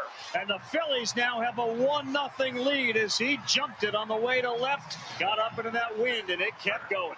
I'll tell you this, give a lot of credit to Schwarber, who has struggled against right-handed pitching so far this season, hitting 185, 6th lowest in Major League Baseball, and he drives the ball the other way. All right, if we could play cut number 2, the Phillies go on to win 4-3 against the Dodgers. Cut number 2, though, Tim Kirchner was wham last night in the game, Angel. Very uncomfortable for Tim. It was unbelievably hot yesterday. I believe you sent a text to everybody, and you said it was 1,000 degrees. Ravi, I saw a dog chasing a cat yesterday, and they were both walking. Tim? Ball's out! How long have you had that one brewing, Tim? Ravi, you know I just do this to annoy you, to irritate you. You're even better when you're annoyed. Citizens Bank Park, very hot yesterday, as it is all over the country. But there's hot up there in the Northeast, and it was hot around here, Angel, the last couple of days, where you can't even go outside for 5 minutes and breathe because the humidity. It's very oppressive. But still, you know what? When it starts snowing at the end of August in some places around the country, then that's when I start to laugh. But the Phillies win again, 4-3. It was the Yankees over Tampa Bay by a score of 2-1. If we could play the last cup there, Trent Grisham, big RBI double in the top of the 4th, but the Yankees finally won. This guy the other way, long run for Arozarena toward the line, and that's a fair ball off the wall. Volpe rounding 3rd. They're sending him home. He'll score without a throw. It's an RBI double for Grisham.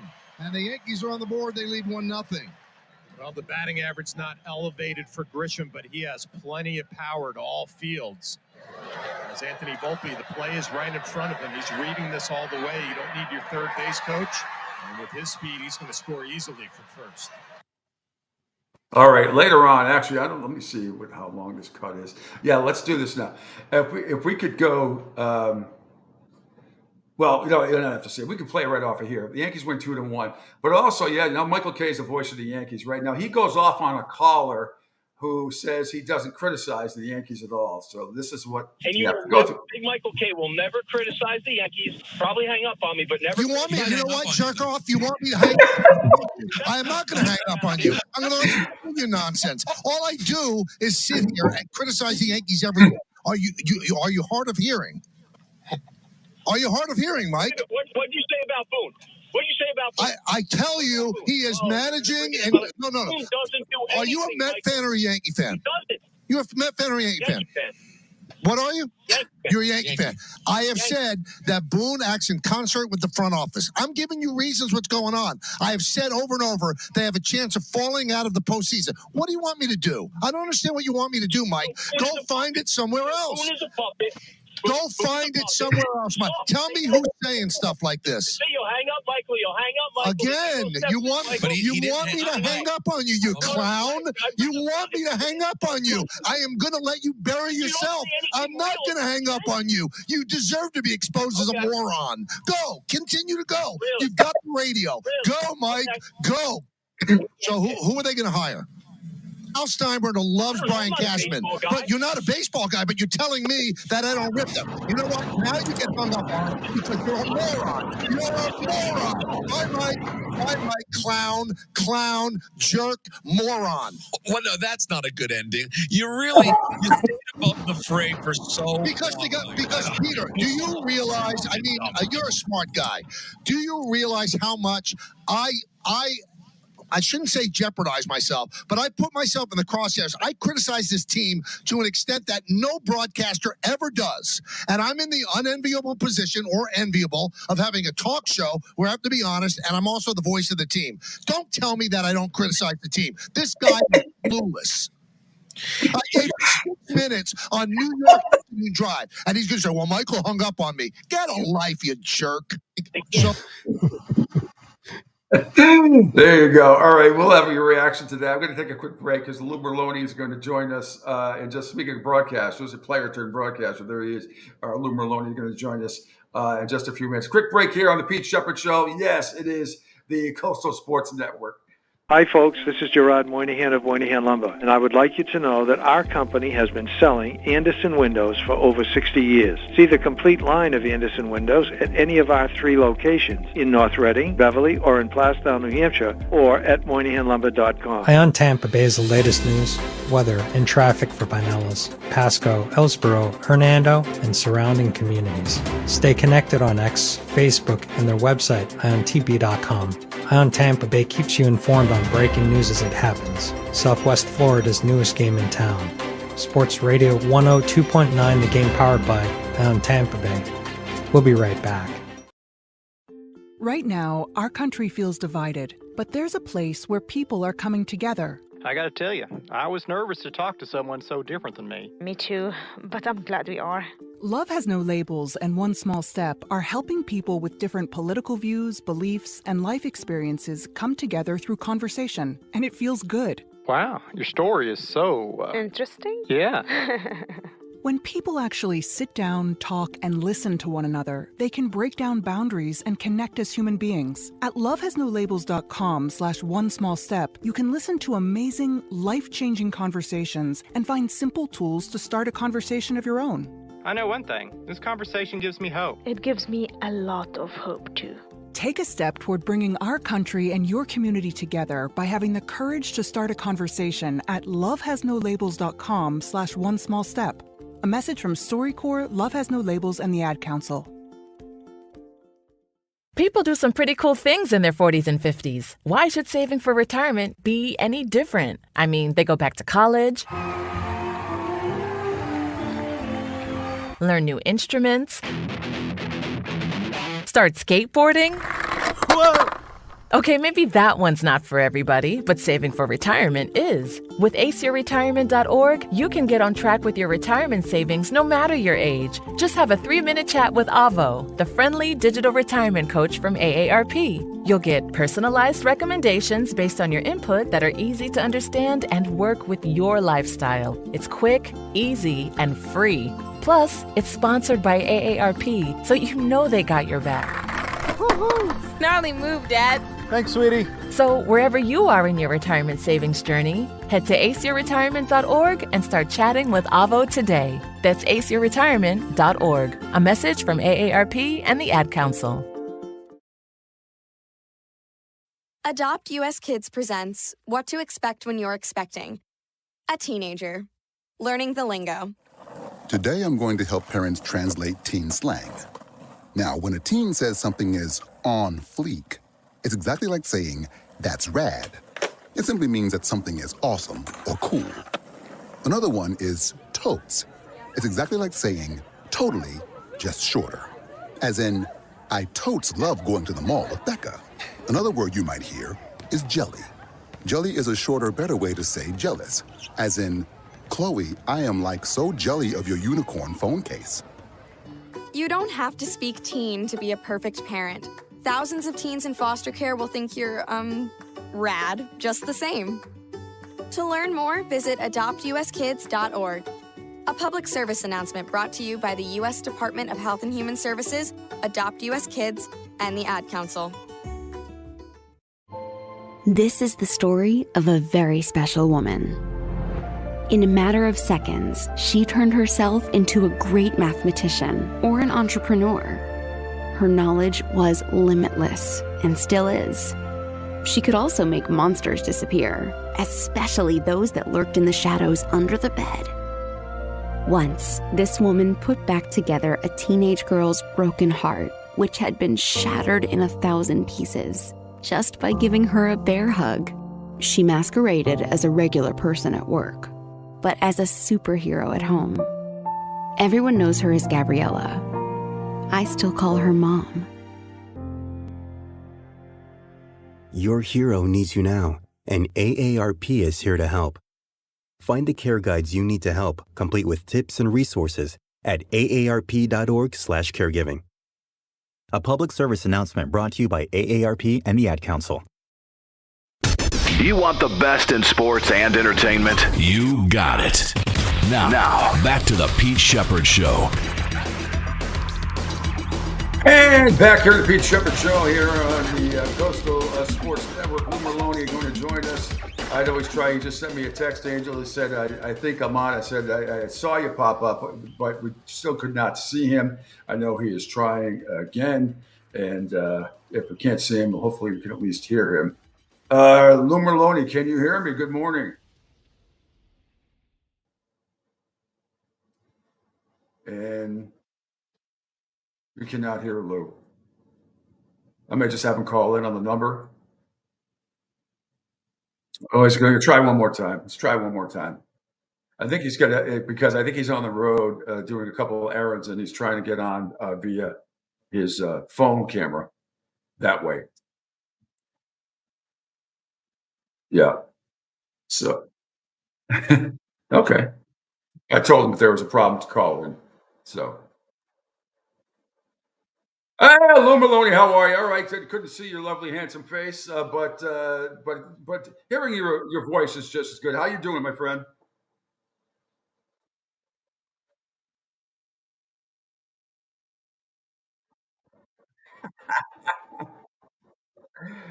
You too. I wasn't sure. Did you do the game last night with Dave? I wasn't sure. I know if I knew you do a lot of Red Sox radio and TV. Little blip last night, but you'd never know if the way Pivetta pitched for most of the game. That was a hell of a performance, striking out 8 guys in a row.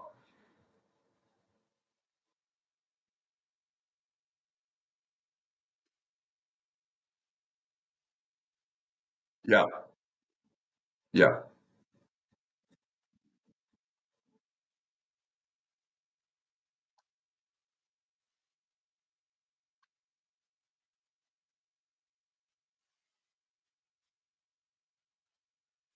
Yeah. All right, and before we get more into this team, and they've won me over because I think they're a lot of fun to watch, and I like the direction that they're headed in. But I'm not sure. I find it really disturbing. But you heard when Buster came out Sunday night only and said what he said about Red Sox undecided, and then they had there was some kind of a meeting that happened or with John Henry the other day, right, a couple of days ago. He talked about everything, why he got involved in golf, and then when he's asked a question about the Red Sox, he, turned into the invisible man again. I can't stand it.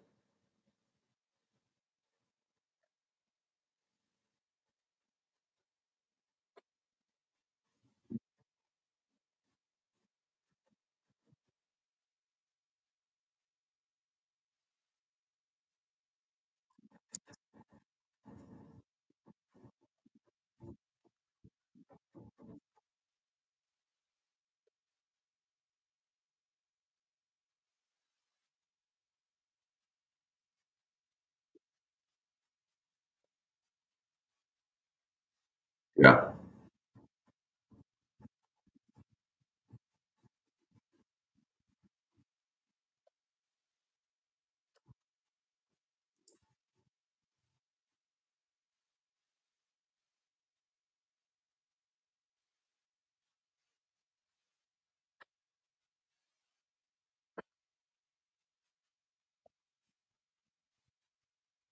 Yeah, well, I mean, you're around the team a lot and around all the broadcasts and everything. What's the overall feeling of the team? I mean, you don't have to give specific names or anything, but are they anxious? They feel trepidations? Does some guys like Jansen think that he actually might be dealt? I mean, it's got to be butterflies, right, at this time of year, the trade deadline coming up at the end of the month. But what's your sense of how the team is feeling right now about all this?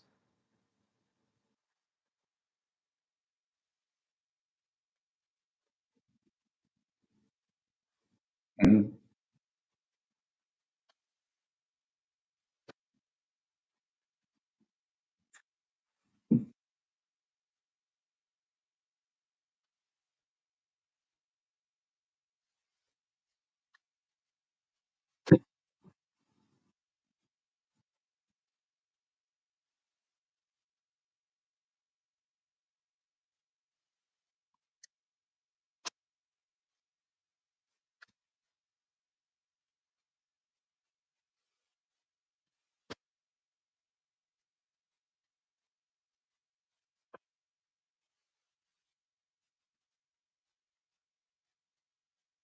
Mhm.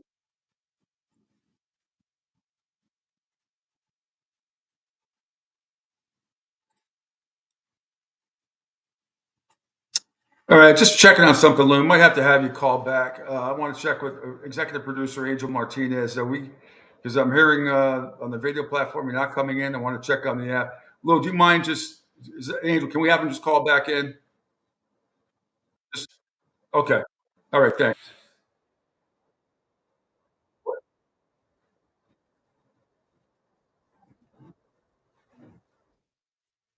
All right.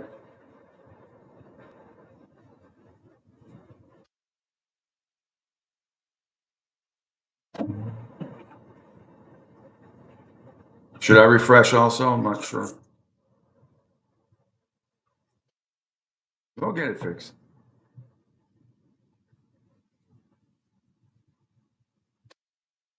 We'll get it fixed. Lou Merlone, ex Red Sox player, now turned broadcaster. You see him and hear him on WEI and on Nesson um, for a lot of games. So he's great. Joining us right now as we attempt to correct. Let's see. Do we have him? No. Okay.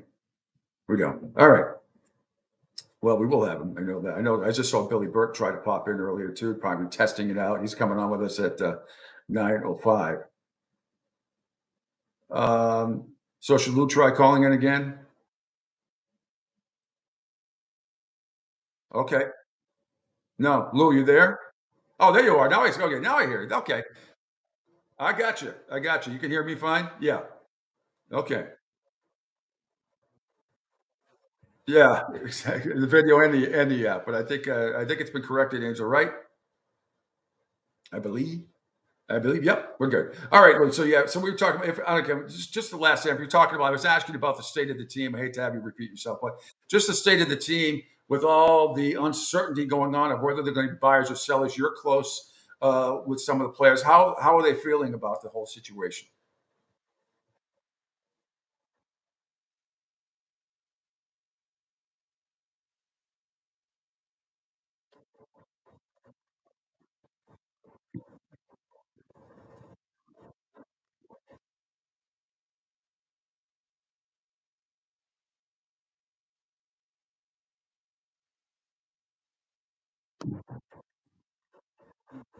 Mhm.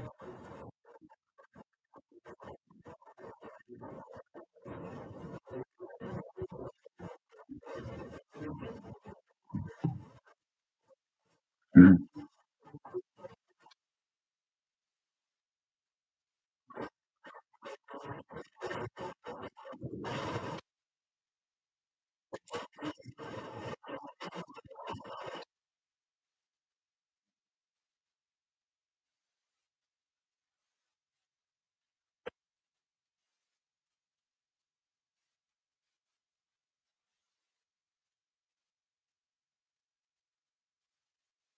How about Alex Cora? If things continue, he's got to be right up there for manager of the year, right? I mean, everybody on the planet, including myself, had this team picked for last place. But what's Alex Cora doing to hold this whole thing together?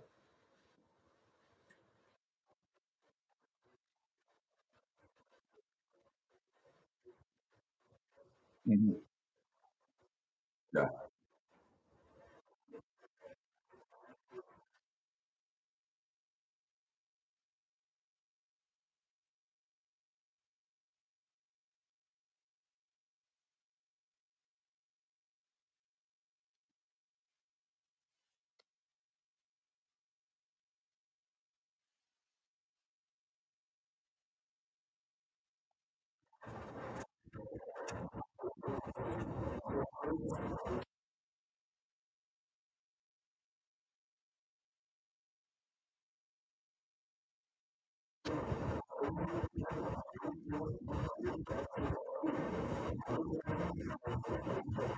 Mhm. Oh, I think there's no question about it. On the A side, Mason Miller.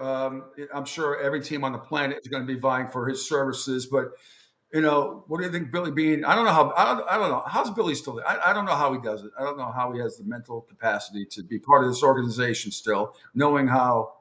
I don't know. Unless his priorities have changed, with I doubt. But who does he give Mason Miller to? Obviously, the best deal, but right, everybody's going to be vying for him. That's in contention.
Rafael Devers has been Ortiz-esque in a way, especially at Yankee Stadium. I mean, I'm just blown away, and the fact that Garrett Cole even attempted to throw him a fastball the other night, too. Lou. I mean, I know they ended up losing that game, but uh, and I love the stare Garrett Cole tried. But what did he think was going to happen? The guy, he owns him. Have you ever seen anybody own a guy as well? At least lately, more than Devers owns Garrett Cole.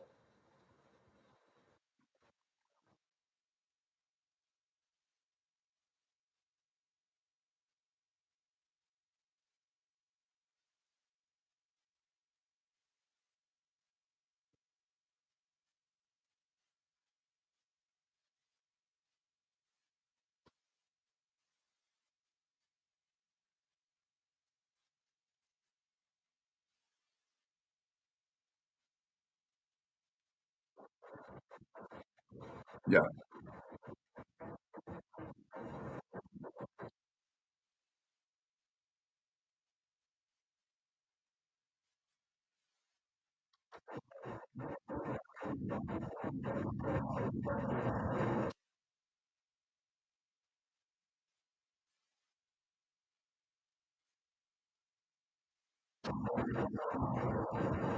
Yeah, and also another guy, Trot. I mean, was it Memorial Day or Fourth of July? He hit that big homer at Yankee Stadium off of. But remember Gino Petrali? He owned Roger Clemens too, from Texas. You know,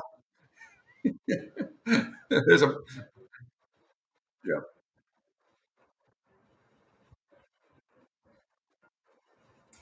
All right, the All Stars that the Red Sox have, and Devers, Hawkins, Durant. I mean, well, all well deserved. You probably could have. They probably could have had a couple more on this team, but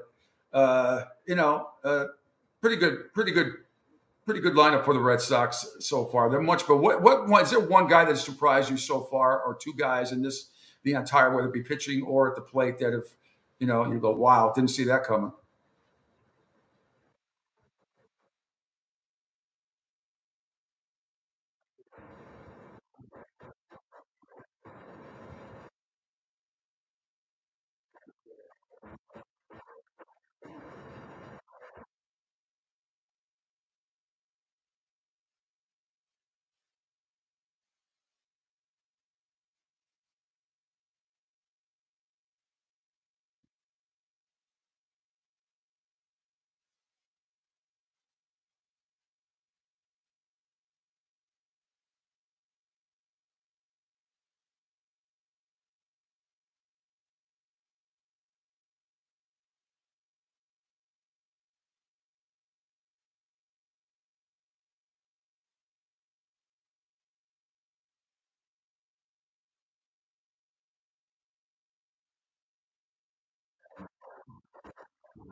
Lou, finally, on the Yankees, we saw Cashman, traveling to Tampa Bay. Are you surprised Aaron Boone has survived so far? Do you think he'll make it to the All Star break?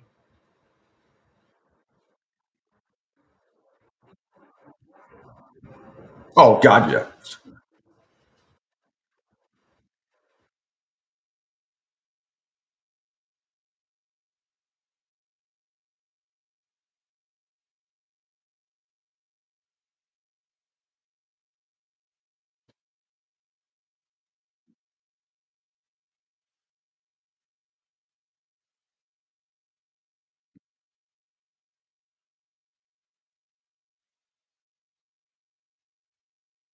Hmm.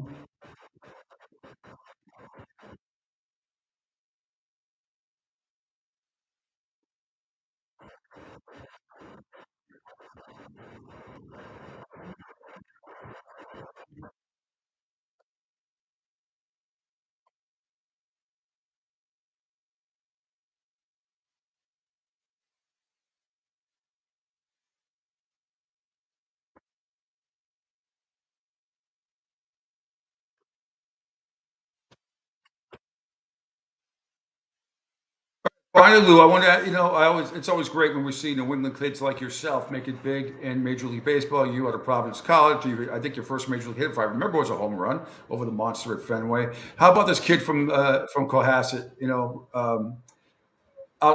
With the three homers and everything else. But I love to see New England kids do well in the majors because you're at a disadvantage. Let's face it, right? From a practice standpoint, for a lot of the time for a lot of these kids.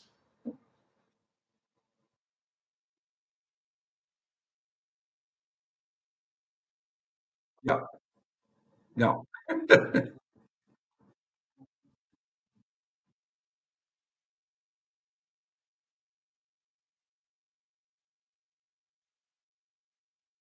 Yeah.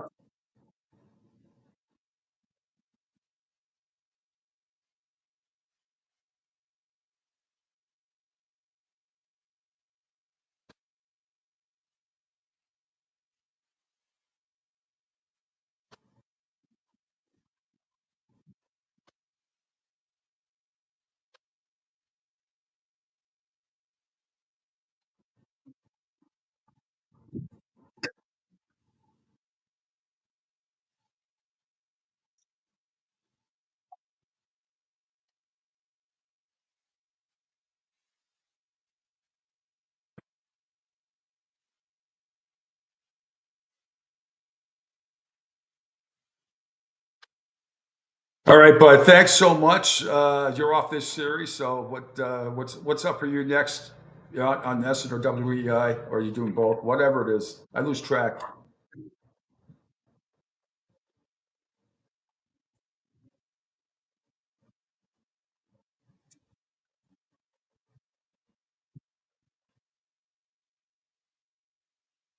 All right, well, thanks so much. All the best. Really appreciate it, and we'll talk soon, maybe after the All Star break, and see where we're at.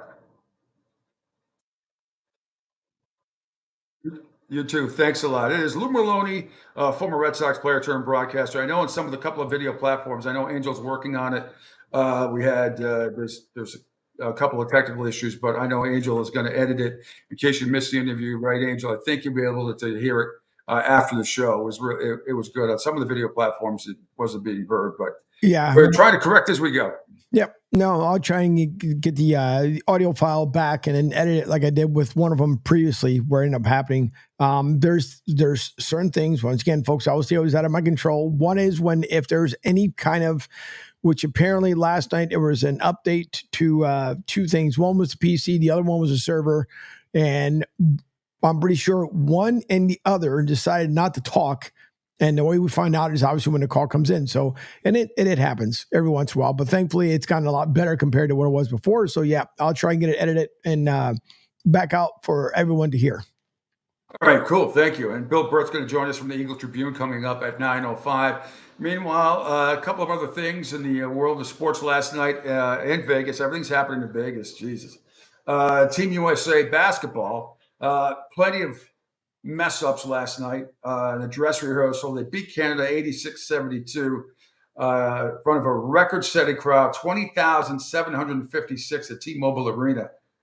And Anthony Davis was very good last night. Anthony Edwards led Team USA with 13 points off the bench.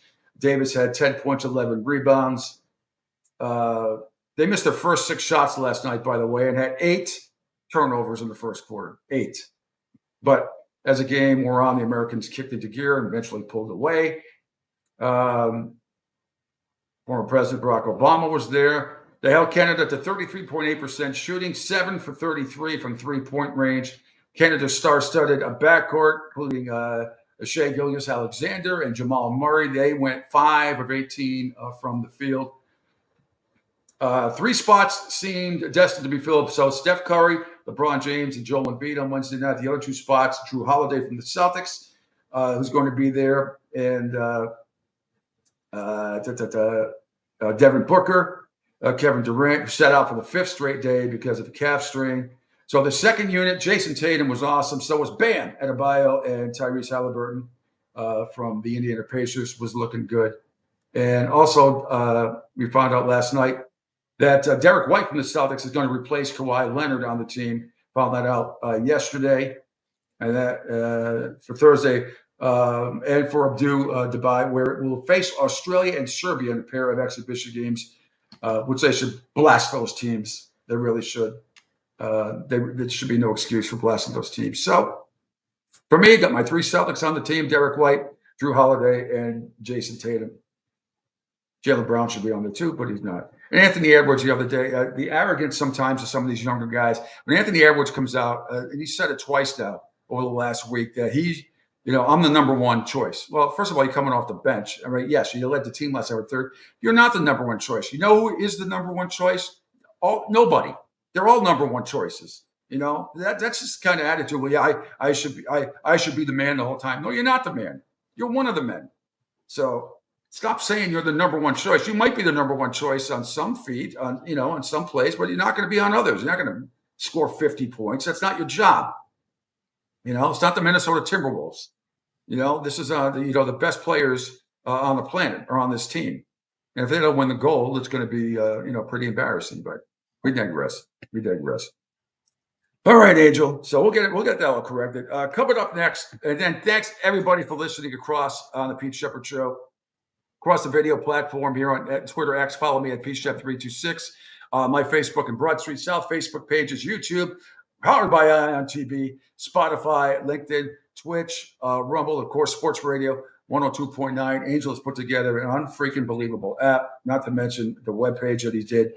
It's ridiculous. The phone number 727-858-6650. Anything else you want to add, Angel, about again what's going on with everything here, especially technology wise and on the app and on the webpage and everything that busted your ass to get up and running. Yeah, I've been trying as I make updates and tweaks, and that's why when I tell you guys that when I'm not on between 10 and 12, because little issues like this what ends up happening where people can't hear the caller is stuff that I have to investigate, tweak, and make sure that it's up and ready and running for the next one. Unfortunately, with live calls, unless we do it prior to the full length of the show, meaning within the first minute or two, that's where we can end up correcting things. But I do things on the fly as much as we possibly can. But on top of that, yes, the app is completely rebuilt, redesigned. You guys can visit sr102thegame.com. You guys see it on the screen, the entire broadcast.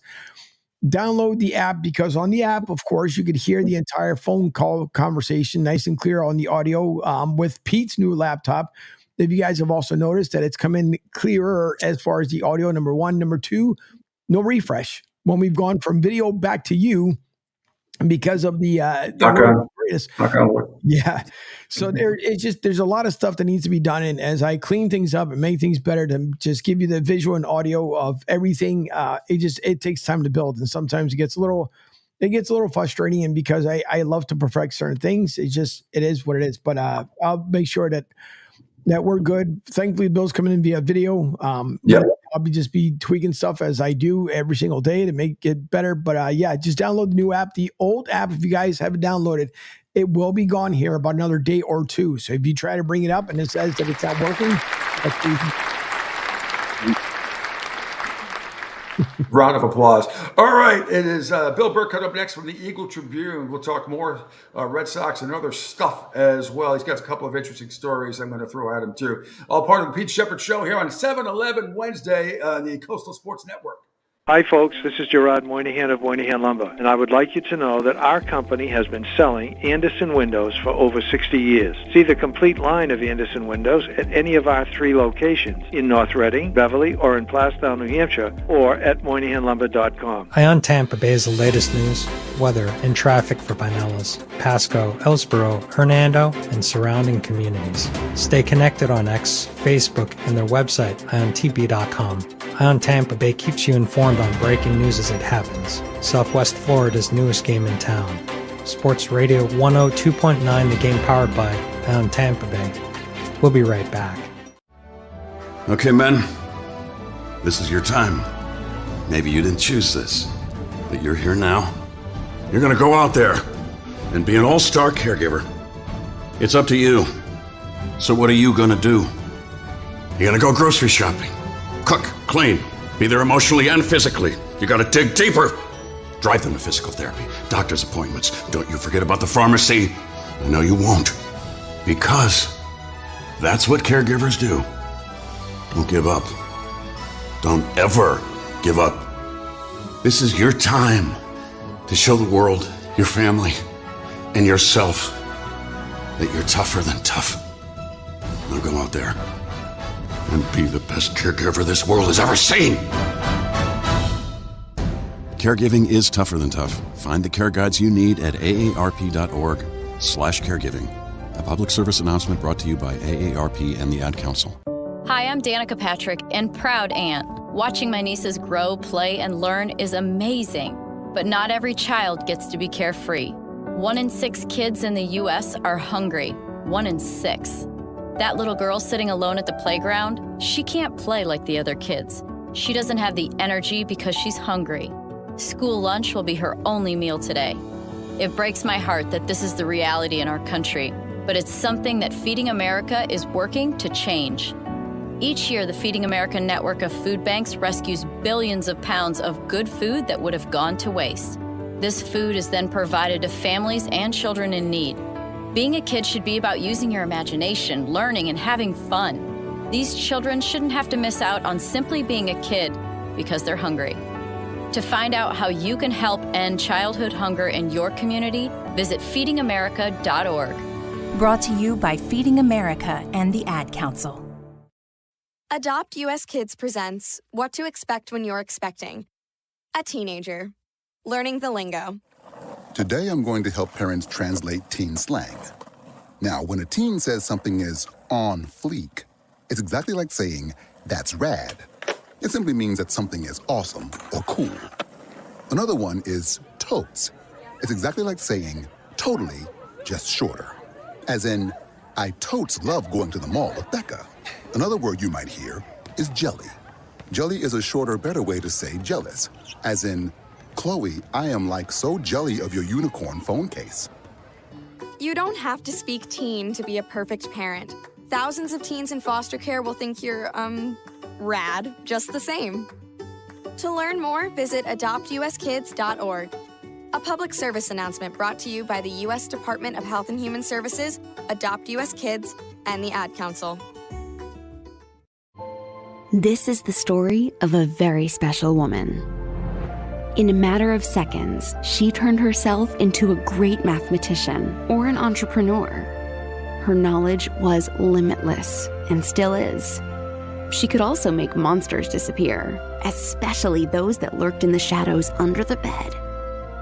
Once, this woman put back together a teenage girl's broken heart, which had been shattered in 1,000 pieces, just by giving her a bear hug. She masqueraded as a regular person at work, but as a superhero at home. Everyone knows her as Gabriella. I still call her Mom. Your hero needs you now, and AARP is here to help. Find the care guides you need to help, complete with tips and resources at aarp.org/caregiving. A public service announcement brought to you by AARP and the Ad Council. You're listening to The Pete Sheppard Show. Hey everybody, how are you? Welcome back. It's hour number 3, The Pete Sheppard Show here on the Coastal Sports Network. How's everything going today? It's still very dark out here in Fort Myers here. I know it's dark up in Tampa Bay incredibly for the last 2 days. We haven't seen much of any sunshine down here. It is hot as hell. And the Sahara dust consuming a lot of southern part of the state. I think they're getting it on the East Coast a little bit more in Miami and Fort Lauderdale, but it's kind of heading this way. Not the healthiest of things. Makes for great sunsets, as we talked about earlier in the show, for people who like to clap at the sun. I don't care enough to clap at sunsets anymore. I've seen enough of them in my life all over the world, and they all look the same to me. They're beautiful, don't get me wrong. We will rule the day when there is not a sunset in 4 or 5 billion years, right? That'll be a bad day, don't you think? When it explodes, that's a bad day. Hopefully not. Maybe, but by then, I don't think in 4 billion years will matter. We'll be living in, it'll be interplanetary travel, right? Won't really matter. Anyway, we've accomplished a lot today so far, the Pete Sheppard Show on this 7/11 Thursday. The phone number 727-858-6650. Coming up, Billy Burt will join me, my good friend from the sports editor for the Eagle Tribune will join me. We'll talk about a lot of different things. And he's got an interesting story about Ben Rice, who I just was talking about with Lou Merlone, and his son, Max. And if you don't know that Billy's son plays double-A ball for the, he was drafted by the Yankees many years ago, not many years ago, but a few years ago. And we've seen him play down here in Southwest Florida, seen him at JetBlue in Fort Myers, and also in Fort Myers at Hammond Stadium where the Twins play. But he's been going back and forth between Double and Triple-A. But he's got a really good relationship with the rising star for the Yankees, Ben Rice. And we're hoping Max makes it up to the big leagues sooner rather than later as well. He's a great defensive player. Billy says just working at some stuff on the plate. But we'll get to Bill in just a second. In fact, there he is right now. It is Bill Burt joining us via video. Billy, good morning, sports editor from the Eagle Tribune. How you doing? Hey, what's up, Pete? Long time no hear. I'm looking to head down in that area maybe within a month or so. So maybe I will connect then. Yeah, we connected a couple of years ago at the world's greatest cigar bar. And are you driving and speaking to us, or are you parked? No, I'm driving right now. So I got to heading to a funeral here. Yes, well, I don't mind. I can do it. It's my it's sort of my second nature, but I'm good. How are you guys doing? Good. I'm sorry about your loss. The funeral you had to do. That's unfortunate. But anyway, yeah. So I was telling before we get into I just had Lou Merlone on. We were talking about the state of the team mentally, where they are considering, John Henry's invisible. He wouldn't talk about the team the other day when he was talking about getting into golf and all that stuff. We'll get into all that with you because I want your perspective as well. But your son Max is in Double-A with the Yankees, and I was telling him how you said, he's been going back and forth between Double-A and Triple-A. It seems like yesterday he was drafted, but you guys have a special relationship with Ben Rice too, the new rising star for the Yankees. And hit 3 homers against the Red Sox on Saturday. Yeah, that's a special young man, and so when I sometimes I have the ability where I can work on the road a little bit, so I'll every other week or so I'll just take off for 2 or 3 days and head down to New Jersey, which is where the Somerset Patriots play, and so it was last year, sometime in I don't know, it might have been like May. When I'm down there, I'll pop over to batting practice. I like watching guys field. It's sort of my baseball thing. I did it when he was in college too. I guess it's a helicopter dad thing. And but I went down there one day, and I'll never forget. I'm watching BP, and I'd seen this. I basically would know all the players. And this one day I see this lefty hitting the ball, hitting the crap out of it. And I ended up texted my son after the workout, Max, and I said, "Hey, who is that?" And he goes, "Oh, that's a kid from Boston." And he's from Cohasset. And I said, "Okay, that was a show." And he goes, "Yeah, he's an athlete. He is good." And later that day, I think he hit a double and 2 homers first day in Double-A, and I was hooked. This kid can play, and then the story. He's a Dartmouth kid, uh, and he's the same. He was basically drafted by the same scout that drafted my son. So I ended up calling the scout, who I'm close with, Matt Hyde. Yeah. Oh yeah. New England scout, great guy, and Matt told me the story, and it shows. I mean, it showed the Yankees why someone like my son. How he got Matt. He went and watched Matt run these practices for Ivy League guys because during COVID and even the year after COVID, the Ivy League didn't play baseball, and so he ran the workouts, and that sort of tells me exactly what this kid was about. I ended up get to know the kid. I get to know his father. His father's a lawyer in Cohasset area, and I couldn't. I'm just saying. I said, and this happened for 2 weeks. He didn't stop hitting, and I told his dad, I go, "Hey, this isn't going to happen forever, so don't get used to it." Of course, he kept doing it, and I was wrong. Oh, wait, we're just okay. Hopefully, we'll get. I see Bill. He's frozen in time. He's frozen in time, and hopefully, okay, he'll be back. Yeah, because since he's on the road there, depending on where he is, of course, everybody knows it's the signal service. So, and doing the video side of it, it turns out to be that way. But hopefully, he'll come back on. We'll wait and see if he. I'll text him. I'll just say, he's got to refresh. Yeah, his video just went away. So he's right. Come back. Like I said, it's tough when you're on the road and you're moving around. You depend on any cell carrier to be able to carry the signal, but it's a little tough. But more importantly, let's hope that he's safe, because there should have been a mount somewhere. If he wanted to call in, he could. Well, no, give me a. Yeah. Hopefully, Bill. But I'm gonna text him, make sure we can just. All right. While you're doing that, there he is. There he is. He's back. Sorry about that. And he's now you're gone again. Now you're gone again. He's here. He's gone. He's driving too. I appreciate him heading to a funeral, but he's don't know where he is.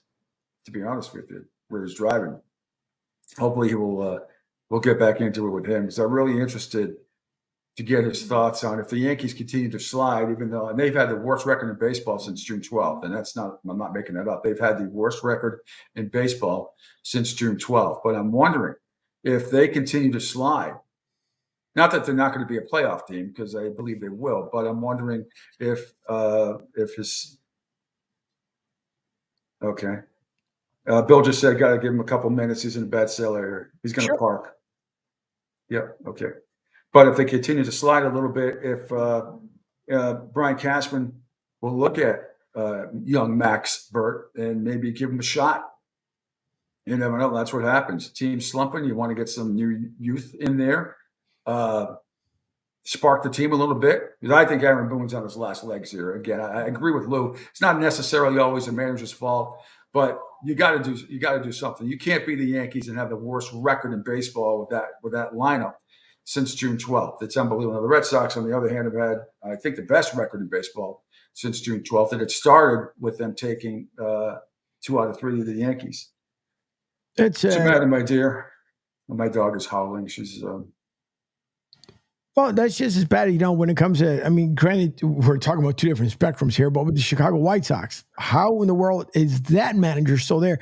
They were bad last year. This season, if you're worse than the A's, no offense to the A's, you're worse than the A's, you really have to take a look at and see what your manager is not doing right. There's been no closed door meetings. There's been nothing. It's almost like they just accept that we're going to lose in Chicago. And you can't, baseball is not like basketball, football. You cannot tank and get something positive out of it. You tank, you're done. Do you know what the run differential is for the White Sox this year? As they are, as you said, 27 and 68. You know what the minus run differential is for that team? 158. 165. Goodness gracious. Worst in baseball. Next closest, Colorado at minus 160. Then you got the Miami Marlins at minus 143. Minus 165. That is an absolute, that's so disgraceful. It really is to see that. And then on the other side of the city, you got the Cubs, who are very disappointing last place for them as well. They're only a minus 13, but they're only 5 games under 500 at 44 and 49. So, but it's just, and then on the plus side, if we're looking at in the American League East, you've got the Yankees are actually plus 100, even though they were second. Baltimore's plus 95. The Red Sox are plus 36. The Rays are minus 66, and the Toronto Blue Jays, another disappointing team, really, at minus 57. In the Central, Cleveland's a plus 96. The Twins are plus 92.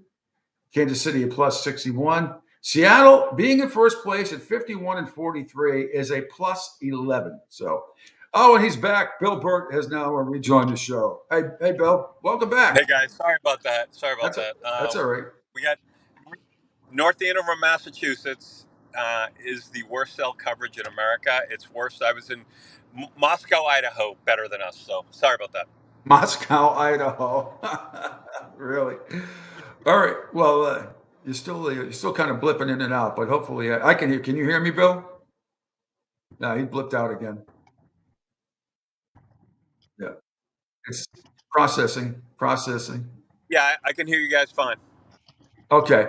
So I was going to ask you too, and I know you said that, Ben and Max, right? They become friends. Yeah, I can hear you. Can you hear me? You're fading in and out. You're good. Okay. You're okay. Your voice is fine. Your picture is fading in and out. It says on here that your camera has low FPS. All right. I'll tell you what. I'm going to pull over in about 30 seconds and it'll work. But keep talking. I'm good for now. So. All right. Okay. So I was telling you. So what's the relationship between Ben and Max? Well, they're both Boston guys. Both New England college. Max went to Northeastern. Ben went to Dartmouth. So there's a connection there. Ironically, Ben grew up a Yankee fan, and that's the rest of his family. It's a great story. Max was never a Yankee fan. He was a Red Sox fan, but the older he got, the more he sort of became a player fan and less Red Sox. So that was, my son in college. We had a connection with the Red Sox. They played down in Fort Myers every year, Northeastern. And he played at Fenway. He was on the Cape for 2 summers, and they got to play. They got to play over there at Fenway. So there was a connection with the Red Sox, but he was more of a player guy. Early on, it was Dustin Pedroia, and then it became Lindor. It was like shortstops. He was really into shortstops, and So again, that's a friendship, and I would go, like I said, I would pop in for batting practice. I drove Max to the park once, and Ben pulled up, and we started chatting for about 10 minutes. And I'm telling you, this is a special young man, and he's going to be a perfect fit. I know for Red Sox fans, they don't want to hear this. How a kid like that got away. I mean, he wasn't drafted early. I think he was 10th round, and Yeah. which is a steal. And again, that's the Yankees do that. They've done that in New England. He's not the only one, and so. I'm all in. I'm all in with Ben Rice. He's not. This is not. You don't hit 3 homers in a game, in a big game, and they needed that game. That was Yeah. the only game they won of the series. But I'm a big Ben Rice guy. Yeah, and I think he's a little banged up right now. I think I saw a little yellow thing next to his name that he might be tweaking. But anyway, the Yankees are. But could the Yankees, if the slump continues and they finally won a game last night, they've had the worst records in baseball since June 12th. It's unbelievable. Mm-hmm. Is it possible that not only Aaron Boone, I don't think he's going to make it to the end of the month, and I'm not necessarily blaming him for all this, but Brian Cashman, could this end up being possibly a good thing for your son, for Max, to get a shot to come up, maybe to inject just a little bit of youth, even if it's for 10 days? What is it if they continue to slide? And what's I'm sure you met Brian Cashman, so I'm sure he thinks highly of your son for the mighty Max. But I mean, could it end up benefiting him? Well, I don't know. I'll tell you this. Listen, I got to be careful with the Yankees. I got to be careful with everyone in baseball. To be honest with you, I've gotten a few texts from my son. Shut up. But with the Yankees, this is a big year for them. They've expended a lot of capital on Juan Soto, and Soto's gone through, and I don't want to say a dry spell for him. He was on an MVP run, and he's still going to be in the MVP race, but he's a special guy. I mean, they they got Trey Sweeney was a shortstop, first round pick, and they traded him a year ago for a reliever and someone else with the Dodgers, and they've given up a lot of people, a lot. I mean, for Joey Gallo to the Texas Rangers, that was that didn't work out. They gave up 4 prospects, and 2 of them are in the major leagues right now. So the Yankees got some issues, and now we go fast forward to how they're playing right now. I look, for me, the Red Sox win on Sunday night. That win on Sunday night, in my opinion, was the best game of the year. Tech face wash of A-Rod. Yeah. That to me was changed everything with the Red Sox, and I think you had Lou Merloni on. Lou Merloni, in my opinion, is the smartest baseball man I know. Is Lou Merloni, and ironically, I think Alex Cora is absolutely gone, and I think if you ask me, I think Lou Merloni's a potential manager. That being said, I think the Yankees, the trouble with the Yankees is this is their year. This is their year. So here's what I also think. I think they're going to also make a deal at the trade deadline, and they're going to go after they can't go after, like the Red Sox are talking like a number 4 or number 5 pitcher. No, they're going to have to go over a number 2 pitcher, an ace. And guess what? That means you're going to give up more capital. They have a great center fielder, first round pick, Spencer Jones, playing in Double-A right now. They have other guys, and my point is they're going to have to give up quality if they're going to make a run here, because they don't look great right now. I mean, another guy, we haven't really brought him up because he's struggling with the Yankees, is Volpe, Anthony Volpe. And Volpe is a really good player, mentally tough. My son played with him for a year down in Double-A. I'm a big fan of him. Now, he's struggling right now, but he's legit. The problem is they have 2 superstars around him, and it's almost like you need that 3rd or 4th guy where these young guys can sort of struggle and you can get away with it. And I don't know. I don't know what's going to happen with the Yankees. I will say this. Aaron Boone's been around a long time here, and a lot of people said 2 years ago he's not going to be here. They said it a year ago, and he's still here. I think he's connected at the hip with Cashman, and for now, nothing's going to change with the Yankees. The only thing is if they lost another 15 or 20, then something happens. Other than that, nothing is going to happen, in my opinion.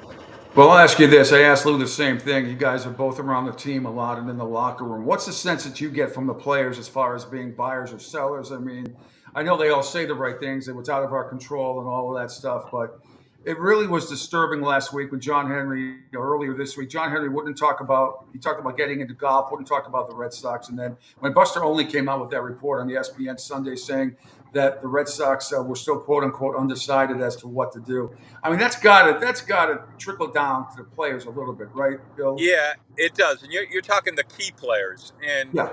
it's like, listen, I'll say this again. I've thought this. There's like 6 or 7 teams. The Red Sox are one of them. Dodgers, Yankees, St. Louis, the Minnesota. Cubs. These teams that are big market teams, and I'm not saying you go for it like you're going to give up your 2 best prospects for a Scherzer. I'm not saying that, but when you make a run, this isn't about everything. It seems with this new era of baseball and these more the secondary market teams, like a Tampa, everything's geared towards next year. It's never this year, and I don't. I don't think the Red Sox or Yankees should ever look at next year.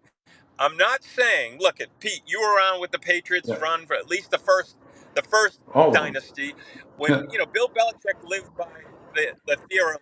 We're not mortgaging the future to win now, and I get that, and I'm not giving up. If I think a guy is an all-star or a potential Hall of Famer, I ain't trading him. It's not happening.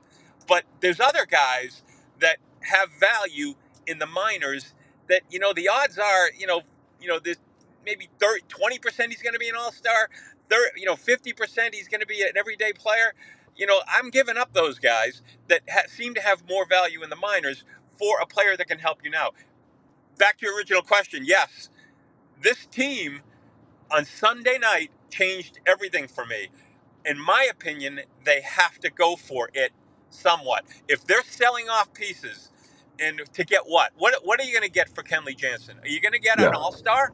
If you are, I mean, if you're guaranteeing me an all-star, maybe. If you're guaranteeing me, hey, we're going to go after Juan Soto officially, we're going to probably offer him $500 million for 10 years.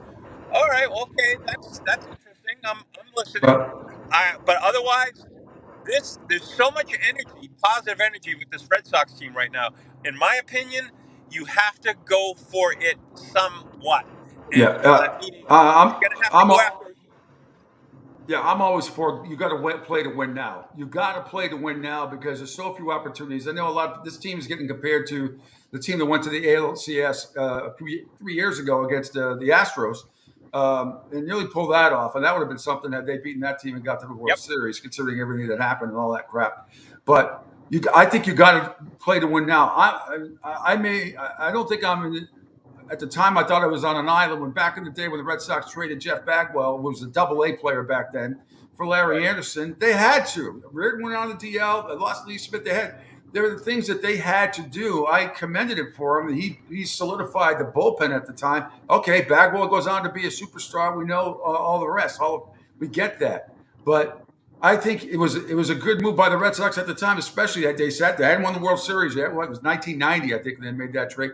You got to play to win now, and I think it'll be such the white glove slap in the face to the fans if they don't at least attempt to go for it. Even if they stay put, okay, that'll be bad enough. But at least try to get a right-handed bat. Try to get another starting pitcher. At least make an attempt. Otherwise, you are kicking these fans in the nuts. Yeah, listen. I really liked Heim Bloom as a guy, and I sort of like talking to him about baseball. He had some good, but the problem is, I don't know what the deal is with Craig Breslow yet. I don't know him well enough, but this is not you cannot treat Boston like a mid-major. You can't. The fans are too smart, and the Red Sox, they cannot. So right now they cannot sell. It's too bad. Your team's too good. You cannot sell. It can't happen. Again. What are you going to get for the guys you're going to sell? Like decent average, 10 homer, 280 hitting outfielders. No.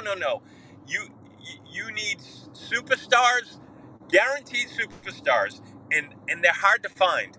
And I'm not giving it up for a closer for 2 months. And so, in my opinion, the Red Sox right now, the public relations hit with this team. And I'll be honest with you, as positive as it is around here, Pete, up here, it's also negative because people are down on the owner. They're down on the leadership of the team. They should be. They should be. When the goddamn owner doesn't speak for 4 years, something's wrong. Yeah, it's not good, and it's too bad because, listen, you talked to Lou, and I didn't listen to it, but I know Lou loves his team, and I was covering the Celtics for a couple of months closely, and I was watching the Red Sox with the side of my eye, and I called Lou up for an update because I go, Lou, I want you to tell the fans, and Lou said, I'm all in. I didn't think I'd be all in. I'm all in. He goes, I'm not saying this team's going to make the playoffs, but they're playing baseball the way we love baseball here in Boston. And it's not home runs. It's athletes. It's running and the pitching, somewhat good. So I would be very disappointed if they even attempted to steal. And I don't think they could take the hit, to be honest with you.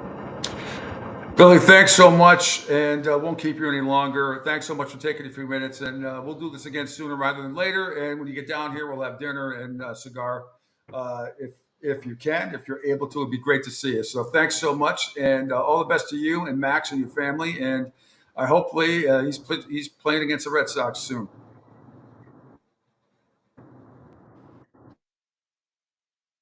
All right, fitting in. All right. But at least we got to go. I don't think he ever pulled over to park. I think he wanted to, but he never did. So anyway, some text before we take a break, and let's see where we leave off. We got a lot of texts come in.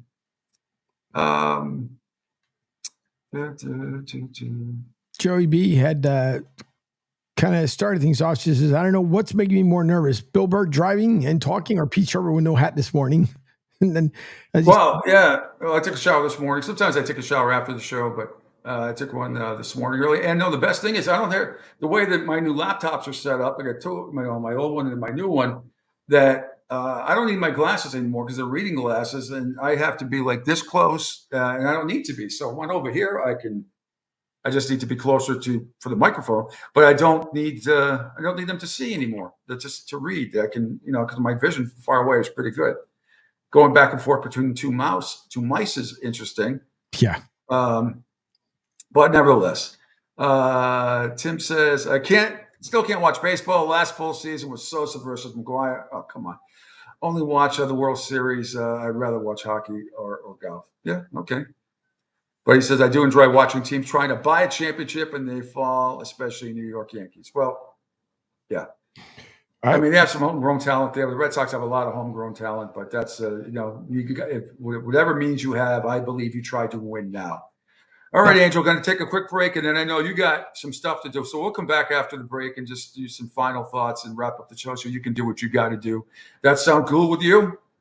Yep, that's fine. And the one time that I'll agree with Tim, I'm the same way too. I love when the Yankees buy rings, and then, they're buying them, but they just can't complete it. So as you can tell, I'm not a Yankees fan. My sister is. Well, they're trying to buy. They're trying to buy. Like I said, I always go back to Herb Brooks. I'm not looking for the best players. I'm looking for the right ones. Yep. So unless Garrett Cole comes around, that team's going to be in some trouble. But I'm sure they're going to try to make a move with the deadline as well. And I'm hoping the Red Sox are buyers rather than sellers. So we'll see. All right, a quick break. We'll come back and wrap up the show because Angel's got some stuff to do. It is the Pete Sheppard Show on the 7-11 Thursday right here on the Coastal Sports Network. Hi, folks. This is Gerard Moynihan of Moynihan Lumber, and I would like you to know that our company has been selling Anderson windows for over 60 years. See the complete line of Anderson windows at any of our 3 locations in North Reading, Beverly, or in Plastown, New Hampshire, or at MoynihanLumber.com. Okay, men, this is your time. Maybe you didn't choose this, but you're here now. You're gonna go out there and be an all-star caregiver. It's up to you. So what are you gonna do? You're gonna go grocery shopping. Cook, clean, be there emotionally and physically. You gotta dig deeper. Drive them to physical therapy, doctor's appointments. Don't you forget about the pharmacy. I know you won't. Because that's what caregivers do. Don't give up. Don't ever give up. This is your time to show the world, your family, and yourself that you're tougher than tough. Now go out there and be the best caregiver this world has ever seen.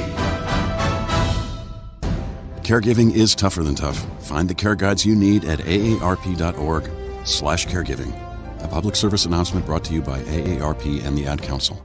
Hi, I'm Danica Patrick and proud aunt. Watching my nieces grow, play, and learn is amazing. But not every child gets to be carefree. 1 in 6 kids in the U.S. are hungry. 1 in 6. That little girl sitting alone at the playground, she can't play like the other kids. She doesn't have the energy because she's hungry. School lunch will be her only meal today. It breaks my heart that this is the reality in our country, but it's something that Feeding America is working to change. Each year, the Feeding America network of food banks rescues billions of pounds of good food that would have gone to waste. This food is then provided to families and children in need. Being a kid should be about using your imagination, learning, and having fun. These children shouldn't have to miss out on simply being a kid because they're hungry. To find out how you can help end childhood hunger in your community, visit feedingamerica.org. Brought to you by Feeding America and the Ad Council. Adopt US Kids presents What to Expect When You're Expecting. A teenager. Learning the lingo. Today I'm going to help parents translate teen slang. Now, when a teen says something is on fleek, it's exactly like saying, that's rad. It simply means that something is awesome or cool. Another one is totes. It's exactly like saying, totally, just shorter. As in, I totes love going to the mall with Becca. Another word you might hear is jelly. Jelly is a shorter, better way to say jealous. As in, Chloe, I am like so jelly of your unicorn phone case. You don't have to speak teen to be a perfect parent. Thousands of teens in foster care will think you're, rad just the same. To learn more, visit adoptuskids.org. A public service announcement brought to you by the U.S. Department of Health and Human Services, Adopt U.S. Kids, and the Ad Council. This is the story of a very special woman. In a matter of seconds, she turned herself into a great mathematician or an entrepreneur.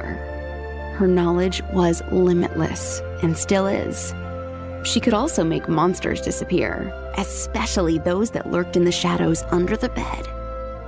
Once, this woman put back together a teenage girl's broken heart, which had been shattered in 1,000 pieces, just by giving her a bear hug. She masqueraded as a regular person at work, but as a superhero at home. Everyone knows her as Gabriella. I still call her Mom. Your hero needs you now, and AARP is here to help. Find the care guides you need to help, complete with tips and resources at aarp.org/caregiving. A public service announcement brought to you by AARP and the Ad Council. Don't spaz out because your team lost. Let Pete do it for you. Now, back to the Pete Sheppard Show. Spazzing, no spazzing. 5-2 flip for the Red Sox last night. Meanwhile, your Phillies continue to kick ass. They Dodgers don't know what hit them. They got clobbered the last 12. Last time it was a closer game, but 10-1 the other day. Unbelievable. Charles' mom says, "Great show, gentlemen. Thank you. Appreciate you. All right, Angel. Thanks everybody again for joining us here on the video platform here in the Coastal Sports Network, Twitter, X. You can follow me at pshep326 on Facebook and Broad Street South Facebook pages, YouTube, Ion TV, Spotify, LinkedIn, Twitch, Rumble, of course, Sports Radio 102.9, and the number always is 727-858-6650. Got to cut the show a little bit short today because Angel has some personal things he has to take care of, and tomorrow we'll have a full show once again with a lot of great guests coming up tomorrow, just confirming them all. But it's going to be a lot of fun, a little Freeform Friday stuff. But Angel, once again, just reiterate to everybody what's going on with the app and everything else, and how we can download and get the show and all that good stuff that you've done, kicking butt over the last couple of weeks here. Well, thank you. I'm going to pop it up here on the screen in a second. As soon as I bring it up. You guys can download the brand new, and I mean brand spanking new, built from the bottom up, the app. By you. Yes, by me. From the ground up, and basically for you guys to listen in, SR1029thegame.com. And the reason why we always ask people to download the app is because when the phone call came in, even though you guys on some of the socials, you guys couldn't hear it, but on the app, it came in crystal clear. And that's why we always say that, because on the app, you can switch from the live feed right over to the radio app, and then you can always switch right back to the live feed as well. So that's one of the reasons why to have it. Also, because you can text and call the show directly from the app. So you can, if you guys want to shoot a text, you're, somewhere in plane, train, automobile, you can shoot as long as you're not driving. I know Bill, was driving, but as long as you're not driving, shoot us a text to let us know. You can always leave a comment because. But I love it. But you have that little. You don't even have to dial. It just says call the show. That's awesome. Yep. Just call the show. Once you hit that button, it'll ring out to their phone lines. In the same way, if you hit the button for a call, or send a text, you can just send a text directly from your phone or wherever you are. The app is made for all-in-one, meaning it doesn't. If you have an Android, Apple, MacBook, Windows PC, you can download it to every one of your devices, all directly from the website, from SR1029thegame.com. Therefore, you don't have to worry about going into stores or anywhere else. Right from the website, download it, and then you can also activate the notifications. So when something happens, there's breaking news, there's an update to the app or whatever case may be, I can send out a push notification. So you guys, all you would have to do is refresh the app. You don't even have to re-download it again once you downloaded the new one, of course. But if there's a new update to the app, all you got to do is I'll send out a push notification, tell you guys to refresh your app, and then whatever new pops up ends up coming up there. So there's a lot of work behind it.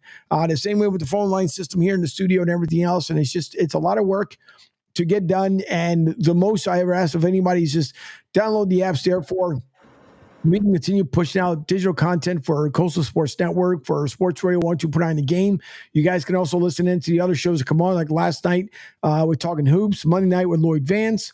Also, the guys from Football Stories, the magazine, they'll be coming on next Wednesday from 6 to 8 p.m. It's a Philly-based show. They talk about the Eagles. And there's more stuff that's coming down the pike. So just download the new app. I would appreciate it. It's a lot of hard work to put into it. Doesn't cost you guys a dime. It costs me. Just doesn't cost you guys a dime whatsoever. So just download it. Do us a favor. All right. And your show, Martinez Company, coming up starting again on Monday, because today and tomorrow you got some stuff you got to do after this show. But Middays with Q, which is a great show if you haven't checked it out. And it'll be on my platform too, right? It'll be on the whole video network, on the whole Coastal Sports Network. But, feel free to attach my Twitter and Facebook to it as well. Whatever gets, the most. He does a great job. And then, of course, the Marshall Time podcast as well. They talk a lot of NBA hoops with that, correct? Yep, they sure do. They do a great job of it. Jonathan Marshall, who's been on with Hugh beforehand, very, very knowledgeable. Possibly is that 2:30 to 3:30? 2:30 to 3:30. So as they released a new podcast to us, and we uploaded up to over to the digital sports station, so everybody knows exactly what to listen into. But yes, that's from 2:30 to 3:30, and possibly a couple more here coming up. So, and football season gets busy. Some of the shows, you guys, those who weren't with us last year, including Pete and I, gotten to know each other over the last 9 to 10 months, has been working with each other. Absolutely love Pete because I told him I wanted to team up with him, and here we are with the morning show.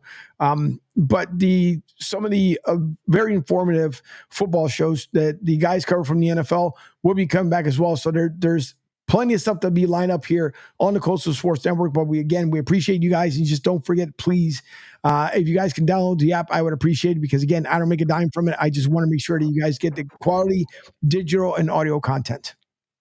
You're the best, my man. You are the best. All right. That is going to do it for today's show at 7-Eleven.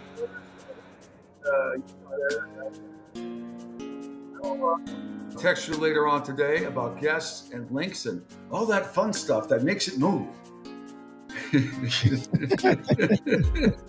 Thanks to everybody here on the Pete Sheppard Show. Thanks to Angel Martinez, of course. Thanks to Lou Merlone, former Red Sox player turned broadcaster. And thanks to Bill Bird as well, the Eagle Tribune sports editor. I'll be back. I am Pete. I am back tomorrow morning at 7 a.m. If you missed the Lou Merlone stuff, Angel's going to fix that on the video. That'll be ready to go. Don't worry, because it's good stuff. I'll be back tomorrow at 7 a.m. You know what's happening next. Bye.